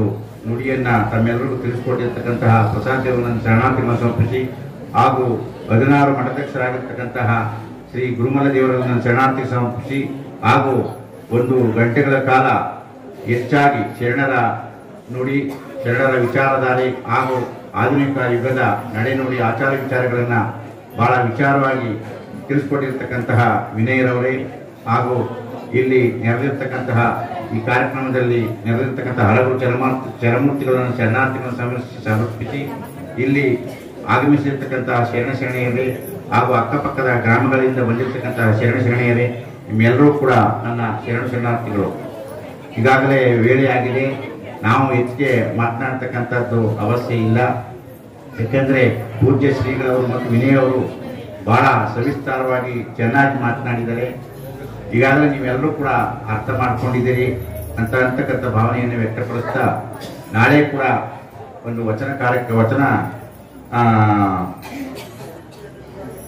ಗಾಯನ ಕಾರ್ಯಕ್ರಮವನ್ನು ಏರ್ಪಡಿಸಿಕೊಂಡಿರ್ತೀವಿ. ಯಾಕೆ ಅಂತಂದ್ರೆ ಈಗಾಗಲೇ ಹೇಳಿದ್ರು, ಸಾಂಸಾರಿಕ ಜೀವನದಲ್ಲಿ ಎಲ್ಲಾ ತರಹದ ಜಂಜಡಗಳು, ದಂಪತಿಗಳ ಜೀವನ, ಮಕ್ಕಳ ಒಂದು ಸರಿದೂಗಿಸ್ತಕ್ಕಂಥದ್ದು, ವ್ಯಾವಹಾರಿಕ ಮನೆ ಮಠ ಬದುಕು ಎಲ್ಲವನ್ನು ನಾವು ರೂಪಿಸ್ಕೊಳ್ಬೇಕಾದ್ರೆ ಹಲವಾರು ಸಮಸ್ಯೆಗಳಿರ್ತವೆ. ಒಂದ್ ಕಡೆ ಗಂಡನೇ ಸರಿ ಇರಲ್ಲ, ಒಂದ್ ಕಡೆ ಮಕ್ಕಳೇ ಸರಿ ಇರಲ್ಲ, ಒಂದ್ ಕಡೆ ಸುತ್ತಮುತ್ತ ಇರ್ತಕ್ಕಂತಹ ಅಕ್ಕಪಕ್ಕದ ಮನೆಯವರೇ ಸೇರಲ್ಲ. ಇವೆಲ್ಲ ಸಮಸ್ಯೆಗಳು ನೀವೆಲ್ಲ ನೋಡಿರ್ತಕ್ಕಂಥವ್ರು, ಕೇಳಿರ್ತಕ್ಕಂಥದ್ದು, ಸಮಸ್ಯೆಗಳೆಲ್ಲ ಎದುರಿಸಿರ್ತಕ್ಕಂಥದ್ದು. ಅದಕ್ಕೋಸ್ಕರ ಎಲ್ಲ ಕೂಡ ಹುಟ್ಟು ಸಾವುಗ ಒಂದು ಜಂಜಡದಲ್ಲಿ ಸಿಲುಕಿ ಬದುಕ್ತಕ್ಕಂಥದ್ದು ಇವತ್ತಿನ ದಿನದಲ್ಲಿ. ಯಾಕೆ ನಾವು ಈ ರೀತಿ ಪ್ರವಚನಗಳನ್ನ ಮಾಡಿಸ್ತಕ್ಕಂಥದ್ದು? ಈಗ ಎಲ್ಲ ದೇವರ ಪೂಜೆಗಳಿಗೆ ದೇವಸ್ಥಾನಗಳಿಗೆ ಹೋಗ್ತೀವಿ, ಮಠಗಳಿಗೆ ಹೋಗ್ತೀವಿ, ಸಮಸ್ಯೆಗಳು, ನೋವುಗಳು ತಪ್ಪದೇ ಇರಬಾರ ಅಂತಕ್ಕಂಥದ್ದನ್ನ ನಾವು ಗುರು ಹಿರಿಯರಲ್ಲಿ ವ್ಯಕ್ತಪಡಿಸ್ಕೊಳ್ತೀವಿ. ಎಲ್ಲಾ ಸಮಸ್ಯೆಗಳು ಎಲ್ಲರಿಗೂ ಇದ್ದದ್ದೇ. ಅಂದ್ರೆ ನಮ್ಮ ನಡೆ ನುಡಿ ಆಚಾರಗಳು ವಿಚಾರಗಳು ಸತ್ಯಸುತ್ತವಾಗಿರ್ಬೇಕು. ನಡೆ ನುಡಿ ಆಚಾರ ವಿಚಾರಗಳು ಸತ್ಯಸುತ್ತವಾಗಿರ್ಬೇಕು. ಏನೇ ನೋವುಗಳು ಬಂದು, ಏನೇ ಸಮಸ್ಯೆಗಳು ಬಂದು ಆ ಒಂದು ಗುರುವಿನ ಶರಣರ ಮಾರ್ಗದರ್ಶನದಲ್ಲಿ ಹೋದಾಗ, ಈಗಾಗಲೇ ಹೇಳೋರು, ಈಗ ಬರ್ತಕ್ಕಂಥ ದಾರಿನಲ್ಲಿ ಈಗ ನಾವು ನೋಡ್ತಾ ಇದ್ವು, ಎಲ್ಲಿಗೆ ಸೇರ್ಬೇಕಾಗಿರ್ತಕ್ಕಂಥ ಜನ ಎಲ್ಲಿಗೆ ಸೇರ್ತಾರೆ. ಇಂತಹ ಒಂದು ಮಠಮಾನ್ಯಗಳಲ್ಲಿ, ಪ್ರವಚನ ಕಾರ್ಯಕ್ರಮಗಳಲ್ಲಿ ಒಂದು ತನು ಸುದ್ದಿ, ಮನಸುದ್ದಿ, ಧನಸುದ್ದಿಯನ್ನ ಮಾಡ್ಕೊಳ್ತಕ್ಕಂತಹ ಒಂದು ಇಂತಹ ಕಾರ್ಯಕ್ರಮಗಳಲ್ಲಿ ನಾವು ಎಲ್ಲೆಲ್ಲಿ ಹೋಗಿ ನೋಡಿ ನಾವು ಏನೇನು ಸಮಸ್ಯೆಗಳನ್ನ ಸೃಷ್ಟಿ ಮಾಡ್ಕೊಳ್ತೇವೆ. ಯಾಕಂದ್ರೆ ಮನೆಗಳಿಗೆ ನಾವು ಭಿನ್ನಗಳಿಗೆ ಒಂದು ಇತ್ಯಾದಿ ಕಾರ್ಯಕ್ರಮಗಳಿಗೆ ಕರೆದಾಗ ನಾವು ಅಲ್ಲಿ ಮನೆಯ ಪರಿಸ್ಥಿತಿಗಳನ್ನ ವಾತಾವರಣವನ್ನ ಅಲ್ಲಿ ಕುಟುಂಬ ನಮ್ಮ ಜೊತೆ ಹೆಂಚ್ಕೊಳ್ತಾರೆ. ಈ ನಮ್ಮ ಮನೆಯಲ್ಲಿ ಈ ತರ ಸಮಸ್ಯೆ, ಗಂಡನ ಸಮಸ್ಯೆ ಆಗಿರ್ಬೋದು, ಮಕ್ಕಳ ಸಮಸ್ಯೆ ಆಗಿರ್ಬೋದು, ಅಕ್ಕಪಕ್ಕದ ಒಂದು ಕುಟುಂಬದ ಸಮಸ್ಯೆಗಳಾಗಿರ್ಬೋದು. ಯಾಕೆಂತಂದ್ರೆ ಅದಕ್ಕೋಸ್ಕರನೇ ಇಂತಹ ಒಂದು ಶ್ರಾವಣ ಮಾಸದ ಪ್ರವಚನ ಕಾರ್ಯಕ್ರಮಗಳನ್ನ ಸೇರಿಸಿ ಒಂದು ಗುರು ಹಿರಿಯರ ಒಂದು ಮಾರ್ಗದರ್ಶನ ಕೊಡ್ತಕ್ಕಂಥದ್ದು. ಬಸವಾದಿ ಶರಣರಿಗೂ ಕೂಡ ಸಮಸ್ಯೆಗಳಿತ್ತು, ಆದರೆ ಅವರು ಎಲ್ಲಾ ಸಮಸ್ಯೆಗಳನ್ನ ಬದಿಗಿಟ್ಟು ಸತ್ಯಶುದ್ಧವಾದ ಒಂದು ಕಾಯಕವನ್ನು ಮಾಡಿದಾಗ ಆ ಸಮಸ್ಯೆಗಳ ಬಗ್ಗೆ ಚಿಂತನೆ ಹೋಗೋದಿಲ್ಲ. ಈಗಾಗಲೇ ವಿನಯರವರು ಹೇಳಿದ್ರು, ನಾವು ಯಾವುದ್ರ ಬಗ್ಗೆ ಮನಸ್ಸನ್ನು ಕೊಡಬೇಕು, ಸತ್ಯಶುದ್ಧ ಕಾಯಕ ಜೊತೆಗೆ ಮನಸ್ಸು ಕೊಟ್ಟಾಗ ನಾವು ಬೇರೆ ಕಡೆ ಮನಸ್ಸು ಹೋಗಲ್ಲ. ನಾವು ಈಗಾಗಲೇ ಹೇಳಿದ್ರಲ್ಲ, ಮಕ್ಕಳು ಮೊಬೈಲ್ ನೋಡ್ತಕ್ಕಂಥದ್ದು ನೋಡ್ತಾ ನಾವು ನೋಡ್ತಾ ಇರ್ಬೋದು. ಈಗ ವಾಟ್ಸಪ್ ನಲ್ಲಿ ಕಳಿಸ್ತಾರೆ, ಪಾತ್ರೆ ಅಡಿಗೆ ಮಾಡೋದಕ್ಕೆ ಪಾತ್ರೆ ಇಟ್ಟಿರ್ತಾರೆ, ಅವರು ಏನು ಹಾಕಿರ್ತಾರ, ಮೊಬೈಲ್ ನಲ್ಲಿ ಹುಡುಗಿರ್ತಾವಲ್ಲ. ಇನ್ನು ಮಕ್ಕಳ ಊಟ ಕೊಡ್ತಕ್ಕಂಥದ್ದು ಅವ್ರಿಗೇನೋ ಬಡಿಸ್ಬೇಕು, ಇನ್ನೊಂದೇ ಏನೋ ಬಡಿಸ್ತಿರ್ತಾರೆ. ಈ ತರ್ತಕ್ಕಂಥ ಸಂದರ್ಭಗಳನ್ನು ನಾವು ವಾಟ್ಸಪ್ ಮುಖಾಂತರ ನೋಡ್ಬೋದು ಮತ್ತು ಎಲ್ಲ ಒಂದು ಇವತ್ತಿನ ಒಂದು ಚಟುವಟಿಕೆ ನೋಡ್ಬೋದು. ಅದಕ್ಕೋಸ್ಕರ ಮನಸ್ಸನ್ನ ಒಂದು ಆಧ್ಯಾತ್ಮ ಚಿಂತನೆಯಲ್ಲಿ ಒಂದು ಬಸವಾದಿ ಶರಣರ ಕಾಯಕ ಹೇಳಿದ್ರಲ್ಲ, ಪ್ರತಿಯೊಬ್ಬರು ಕೂಡ ಗುರುಗಾದರು, ಲಿಂಗಕ್ಕಾದರು, ಜಂಗಮಕ್ಕಾದರು ಕಾಯಕದಿಂದ ಮುಕ್ತಿ ಅಂತ ಬಸವಾದಿ ಶರಣರು ಹೇಳಿದ್ದಾರೆ. ನಾವು ಸ್ವಾಮಿಗಳು ನಿಮ್ಮ ಅರ್ಥ ಕುತ್ಕೊಳ್ಳಿ ಅಂತ ಹೇಳಿಲ್ಲ ಬಸವಾದಿ ಶರಣರು. ನೀನು ಹೋಗಿ 4 ಮನ ಜೋಳಿಗೆ ದೀಕ್ಷೆ ಮಾಡ್ತಕ್ಕಂಥ ಸಂದರ್ಭದಲ್ಲಿ ಗುರುಗಳು ಜೋಳಿಗೆ, ಬೆತ್ತ, ಧರ್ಮ ಗ್ರಂಥಗಳನ್ನ ನೀನು ಧರ್ಮವನ್ನು ಅಧ್ಯಯನ ಮಾಡಿ ಸಮಾಜಕ್ಕೆ ಅರಿವನ್ನು ಕೊಡು. ಒಂದು ಜೋಳಿಗೆಯನ್ನ ತೆಗೆದುಕೊಂಡು ಹೋಗಿ ಮನೆಗೆ ಪ್ರಸಾದವನ್ನ ಮತ್ತು ದವಸ ಧಾನ್ಯಗಳನ್ನು ಸೇಕರಿಸಿ ಸಮಾಜಕ್ಕೆ ಆಸಕ್ತರಿಗೆ, ಅಂಗವಿಕಲರಿಗೆ ನೀಡು. ಮತ್ತು ಸಾಮವೇದ ದಂಡ, ಅದರಲ್ಲಿ ಬೆತ್ತದಲ್ಲಿ ದಂಡಿಸಿ ಅವರಿಗೆ ಒಂದು ತಿಳುವಳಿಕೆಯನ್ನು ಹೇಳ್ತಕ್ಕಂಥದ್ದು ಪೂಜ್ಯ ಶ್ರೀಗಳವರೆಲ್ಲರೂ ಅದು ದೀಕ್ಷೆ ಕೊಡ್ತಕ್ಕಂಥ ಸಂದರ್ಭದಲ್ಲಿ ನಮ್ಮೆಲ್ಲರೂ ಕೂಡ ಕೊಟ್ಟಿರ್ತಕ್ಕಂಥದ್ದು. ಅದೇ ರೀತಿ ನೀವು ಕೂಡ ಮನೆಯೇ ಮೊದಲ ಪಾಠಶಾಲೆ, ಮನೆಯೇ ಮೊದಲ ತಾಯಿ, ಮೊದಲ ಗುರು ಅಂತಕ್ಕಂಥದ್ದು ಯಾವ ರೀತಿ ಹೇಳಿದ್ದಾರೆ, ಆ ರೀತಿ ಮಕ್ಕಳಿಗೆ ಬಾಲ್ಯದಿಂದ ಸಂಸ್ಕಾರವನ್ನು ಕೊಡ್ತಾರೆ. ಆಟ ಹಿಡಿತಾವೆ, ಆದ್ರೂ ಕೂಡ ಅವ್ರನ್ನ ಪ್ರೀತಿ ವಿಶ್ವಾಸದಿಂದ ನಾವು ನಮ್ಮತ್ತೆ ಸೆಳೆದುಕೊಳ್ಬೇಕು. ಈಗಾಗಲೇ ಹಿಂದೆಲ್ಲ ನಾವು ಯಾವ್ದಾದ್ರು ತೋರಿಸೋಕೆ ಮೊಬೈಲ್ ಇರಲಿಲ್ಲ. ಚಂದಮಾಮ ಹೊರಗಡೆ ಕರ್ಕೊಂಡು ಚಂದಮಾಮ ತೋರಿಸ್ತಕ್ಕಂಥದ್ದು, ಇನ್ನೊಂದು ಹೂ ತೋರಿಸ್ತಕ್ಕಂಥದ್ದು, ಗಿಡ ಮರಗಳನ್ನ ತೋರಿಸ್ತಕ್ಕಂಥದ್ದು, ಪ್ರಕೃತಿಯನ್ನು ತೋರಿಸ್ತಕ್ಕಂಥದ್ದು, ಹರಿತಕ್ಕಂಥ ನೀರನ್ನ ತೋರಿಸ್ತಕ್ಕಂಥದ್ದು, ಮಕ್ಕಳ ಮನಸ್ಸನ್ನು ಆ ಕಡೆ ಕೊಟ್ಟು ಅವರಿಗೆ ಒಂದು ತಿಳುವಳಿಕೆಯನ್ನ ಹೇಳ್ತಕ್ಕಂಥ ಸಂದರ್ಭದಲ್ಲಿತ್ತು. ಆದ್ರೆ ಇವತ್ತು ನಾವು ನೋಡ್ತಕ್ಕಂಥ ದಿನಮಾನಗಳಲ್ಲಿ ಎಲ್ಲರಕ್ಕೂ ಕೂಡ ಚಿಕ್ಕ ಮಕ್ಕಳಲ್ಲೂ ಕೂಡ ಮೊಬೈಲ್ನ ಒಂದು ಆವರಿಸ್ಕೊಂಡಿದೆ. ಅದಕ್ಕೋಸ್ಕರ ಯಾಕೆ ನಾವೀಗ ಈ ಪೂಜೆ ಶ್ರೀಗಳು ಮನಸ್ಸು ದೊಡ್ಡ ಇವತ್ತು 18-20 ವರ್ಷದ ಮಕ್ಕಳೆಲ್ಲ ಕೂಡ ಎಲ್ಲೆಲ್ಲಿ ಇರ್ಬೇಕು ಅವರು ಅಲ್ಲಲ್ಲಿ ಇರ್ತಾರೆ. ನಾವು ತಿರ್ಗಾಡ್ತಿರ್ತೀವಿ, ಹೇಳಕ್ಕಾಗ್ತಕ್ಕಂಥ ಸಂದರ್ಭ ಇಲ್ಲ. ಈಗಾಗಲೇ ಹೇಳಿದ್ರು, ನಾವು ಹೇಳಕ್ಕೂ ಆಗಲ್ಲ, ಆ ಥರ ಸಂದರ್ಭದಲ್ಲಿದೆ. ಅವರು ನಾವು ಹೇಳಿದ್ರೆ ನಾವು ನೋಡ್ತಕ್ಕಂಥ ದೃಷ್ಟಿನೇ ಬೇರೆ. ಯಾಕೆಂದ್ರೆ ನಾವು ಯಾರು ಕೂಡ ನಿಮ್ಮನ್ನ ಈಗ ನಮ್ಮ ಟೀಕೆ ಮಾಡ್ತಾರೆ ಅಂತಕ್ಕಂಥ ಭಾವನೆ ಇರಬಾರ್ದು. ಈಗ ನಾವು ಕಾರ್ಯಕ್ರಮ ಮಾಡ್ತಾ ಇದೀವಿ, ಇಲ್ಲಿ ಪ್ರಸಾದವನ್ನ ಬಡಿಸ್ತಕ್ಕಂಥದ್ದಾಗುದು, ಪಾತ್ರೆಗಳನ್ನ ತೊಳತಕ್ಕಂಥದ್ದಾಗುದು ಮತ್ತು ಕಸವನ್ನ ಗೂಡ್ತಕ್ಕಂಥದ್ದಾಗುದು, ಇದು ಸೇವೆ. ಹರಪೂಜೆ ಗುರು ಸೇವೆ, ವರ ಪುಣ್ಯಗಳ ಮಾಡದಲ್ಲಿ ಮೋಕ್ಷವೆಂದದಿಂಗೆ ಅಂತ ಹೇಳ್ತಾರೆ. ಮಠಮಾನ್ಯಗಳಲ್ಲಿ ಒಂದು ಕಸ ಗುಡಿಸ್ತಕ್ಕಂಥದ್ದು, ತೊಳತಕ್ಕಂಥದ್ದು, ಇದು ಯುವಕರಾಗಿರ್ತಕ್ಕಂಥವ್ರು ಇಂಥ ಕಾರ್ಯಕ್ರಮಗಳಲ್ಲಿ ಭಾಗವಹಿಸಬೇಕು. ನಾವು ಬೈದ್ಬಿಟ್ಟು ನೀವು ಬರ್ಲಿಲ್ಲ ಅಂತಂದ್ರೆ ಬುದ್ಧಿರ್ಬೋದು ಅಂತಕ್ಕಂಥ ಭಾವನೆ ಇರಬಾರ್ದು. ಆ ಸೇವೆಯಲ್ಲಿ ತಮ್ಮನ್ನ ತಾವು ತೊಡಸ್ಕೊಳ್ಬೇಕು. ಶಕ್ತಿ ಇರ್ತಕ್ಕಂಥದ್ದು ಇಂತಹ ಒಂದು ತತ್ಪಾತ್ರದಲ್ಲಿ ಭಾಗಿಯಾಗೋದಕ್ಕೋಸ್ಕರ ಕೇಳೋ ಕಣ್ಣು, ಕಿವಿ, ಮನಸ್ಸನ್ನ ಒಳ್ಳೆಯದಕ್ಕೆ ಉಪಯೋಗಿಸುವಂತಕ್ಕಂಥ ಹದ್ದನ್ನ ಬಸವಾದ ಶರಣರು ಹೇಳಿದ್ದಾರೆ. ಅದಕ್ಕೋಸ್ಕರ ತಾಯಿಯಂದ್ರು ಕೂಡ ಹೆಚ್ಚು ಎಲ್ಲಾ ಕೆಲಸಗಳ ಒತ್ತಡದೂ ಕೂಡ ಇಂಥ ಕಾರ್ಯಕ್ರಮದಲ್ಲಿ ಹೆಚ್ಚಾಗಿ ಭಾಗಿಯಾಗಿ ನಮ್ಮ ಮನಸ್ಸನ್ನ ಸಂತೋಷಪಡಿಸಿದ್ದೀರಿ. ಮತ್ತು ಅಕ್ಕಪಕ್ಕದ ಗ್ರಾಮಗಳವರು ಎಲ್ಲರೂ ಕೂಡ, ಚಿಕ್ಕ ಮಕ್ಕಳು ಎಲ್ಲರೂ ಕೂಡ, ಯಾಕಂದ್ರೆ ಈಗ ವಚನಗಳು ಹೇಳಿದ್ರು, ಮಕ್ಕಳು ಯಾಕೆ ವಚನ ಓದಿರೋದ್ರಿಂದ ಅವರು ವಚನವನ್ನ ಕಳಬೇಡ ಅಂತ ಯಾವ ರೀತಿ ವಿನಯ್ ಅವರು ಹೇಳಿದ್ರು, ಅದನ್ನ ಗುಣಗಾನ ಮಾಡ್ತಾ ಇದ್ರು. ಅದಕ್ಕೋಸ್ಕರ ಮಕ್ಕಳಲ್ಲಿ ದಿನ ಒಂದು ವಚನಗಳನ್ನ ಕಲಿಸ್ಬೇಕು ತಾಯಿಯಂದ್ರು ಕೂಡ. ಯಾಕಂದ್ರೆ ಮನೆಯೇ ಮೊದಲ ಪಾಠಶಾಲೆ ಯಾವ ರೀತಿ ಹೇಳಿದ್ದಾರೆ, ಅದೇ ರೀತಿ ಕೂಡ ತಾಯಿಯಂದ್ರು ಕೂಡ ವಿದ್ಯಾವಂತರಾಗಿ ಬುದ್ಧಿವಂತರಾಗಿ ಮಕ್ಕಳಿಗೆ ಒಳ್ಳೆ ಸಂಸ್ಕಾರವನ್ನು ಕೊಡಬೇಕು ಅಂತ ಹೇಳ್ತಾ ಪೂಜ್ಯ ಶ್ರೀಗಳವರು ಯಾಕೆ ಬಹಳ ವಿದ್ವಾಂಸರು, ಹಿರಿಯ ಗುರುಗಳು, ಕುಂದೂರು ಮಠದ ಶಿವಬಸವ ಸ್ವಾಮಿಗಳವರು ನಾವು ಅವ್ರನ್ನ ದರ್ಶನ ಮಾಡ್ತಕ್ಕಂಥ ಒಂದು ಸಂದರ್ಭದಲ್ಲಿ ಯಾರ ಪೂಜೆ ಶ್ರೀಗಳ ಜೊತೆ ಹೋಗಿದ್ದು, ಇವ್ರು ಗೊತ್ತ ನಿಮಗೆ ದೇವಲಾಪುರದವರು ಅಂತ ಹೇಳಿದಾಗ, ಇಲ್ಲ ಗೊತ್ತು, ಅಲ್ಲಿ ಅವರು ಶ್ರಾವಣ ಮಾಸ ಕಾರ್ಯಕ್ರಮಗಳೆಲ್ಲ ಚೆನ್ನಾಗಿ ಮಾಡ್ತಾರೆ, ದೇವಲಾಪುರ ಒಳ್ಳೆ ಗ್ರಾಮ ಎಲ್ಲ ಸ್ಪಂದಿಸ್ತಾರೆ ಅಂತಕ್ಕಂಥದ್ದು ಆ ಒಂದು ಮಹಾ ಜ್ಞಾನಿಗಳವರಿಂದ ನಮಗೆ ಒಂದು ಆಶೀರ್ವಾದ, ನಮ್ಮ ಗ್ರಾಮಕ್ಕೂ ಒಂದು ಆಶೀರ್ವಾದ ಇರೋದ್ರಿಂದ ಇಂತಹ ಒಂದು ಪುಣ್ಯತಮ ಕಾರ್ಯಕ್ರಮಗಳು ನಡೆಯಬೇಕಾದ್ರೆ ಪೂಜ್ಯ ಶ್ರೀಗಳವರ ಆಶೀರ್ವಾದದಿಂದ ಎಲ್ಲ ಸಮಸ್ಯೆಗಳಾದ್ರೂ ಕೂಡ ಈಗ ಅವರೇ ಕೇಳ್ತಾರೆ, ಇಷ್ಟೊಂದು ಜನ ನಿಮ್ಮೂರಲ್ಲಿ ಬಂದು ಅಷ್ಟೊಂದು ಎಲ್ಲ ದೊಡ್ಡ ಗ್ರಾಮ ಆದ್ರೂ ಕೂಡ ಏನು ಸಮಸ್ಯೆಗಳಿಲ್ಲ, ಇಂಥ ಒಂದು ಅದ್ಭುತವಾದ ಕಾರ್ಯಕ್ರಮವನ್ನು ಮಾಡ್ತಾ ಇದ್ದೀರಲ್ಲ ಅಂದಾಗ ನಾವ್ ಹೇಳ್ತೀವಿ ಬುದ್ಧಿ, ನಮ್ಮ ಗ್ರಾಮದಲ್ಲಿ ಯಾರು ಕೂಡ ನಮ್ಮ ಬಗ್ಗೆ ಯಾವುದೇ ಒಂಥರ ನಾವು ಏನು ಒಳ್ಳೆ ಕೆಲಸಗಳನ್ನ ಮಾಡ್ತೀವಿ ಅದಕ್ಕೆ ಒಂದು ಬೆಂಬಲವನ್ನು ಕೊಡ್ತಾರೆ, ಸಪೋರ್ಟ್ ಕೊಡ್ತಾರೆ. ಅವರು ತನುಮನ ದನಗಳನ್ನ ಅರ್ಪಿಸ್ತಾ ಇದ್ದಾರೆ. ಅದರಿಂದ ಇಂಥ ಒಂದು ಕಾರ್ಯಕ್ರಮಗಳ ಮಾಡಬೇಕಾದ್ರೆ ನಿಮ್ಮಂತ ಗುರುಹಿರಿಯರ ಆಶೀರ್ವಾದ ಅಂತ ಹೇಳಿದಾಗ ಅವ್ರು ಬಹಳ ಸಂತೋಷವನ್ನು ಕೊಡ್ತಾರೆ.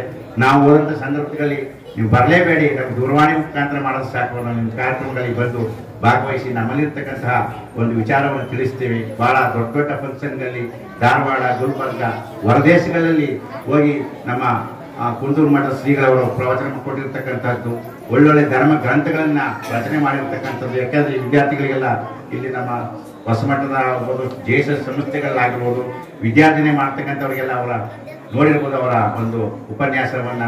ಅಂತ ಒಂದು ಪೂಜ್ಯ ಶ್ರೀಗಳು ನಮ್ಮ ಶ್ರೀಮಠದಲ್ಲಿ ಬಂದು ಇಂಥೊಂದು ಕಾರ್ಯಕ್ರಮದಲ್ಲಿ ನಿಮ್ಮೆಲ್ಲರೂ ಕೂಡ ಒಂದು ಆಧ್ಯಾತ್ಮವನ್ನು ಬೋಧಿಸಿರ್ತಕ್ಕಂಥ ತುಂಬಾ ಸಂತೋಷವನ್ನು ವ್ಯಕ್ತಪಡಿಸ್ತಾ ಇವತ್ತಿನ ಒಂದು ಗ್ರಾಮದ ಸದ್ಭಕ್ತರು ಸೇವೆಯನ್ನು ನಡೆಸಿಕೊಟ್ಟಿದ್ದಾರೆ.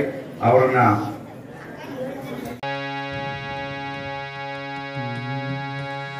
ಜ್ಯೋತಿ ಬೆಳಗುತ್ತಿದೆ ಜ್ಯೋತಿ ಬೆಳಗುತ್ತಿದೆ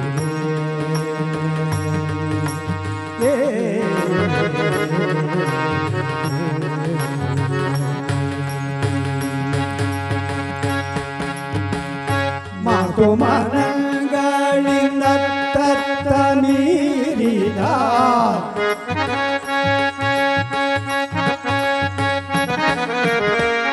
ಮಾತು ಮನಗಳಿಂದ ತತ್ತ ಮೀರಿದ ಸಾದೃಶಯದ ನಿರೂಪಾದಿಕ ನಿರ್ಮಲ ಜ್ಯೋತಿ ಬೆಳಗುತ್ತಿದೆ ವಿಮಲ ಪರಂಜ್ಯೋತಿ ಬೆಳಗುತ್ತಿದೆ.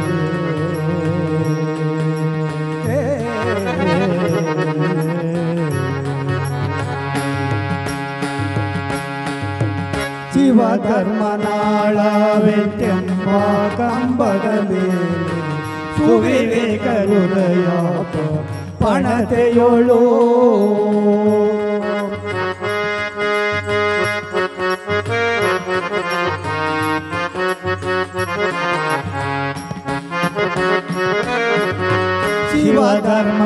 ಶಿವಧರ್ಮನಾಳವೆಂಬ ಕಂಬದ ಮೇಲೆ ಸುವಿವೇಕ ಹೃದಯ ಪಣತೆಯೋಳು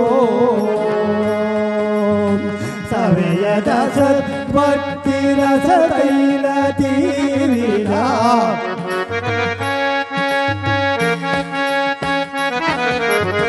ಸವೆಯದ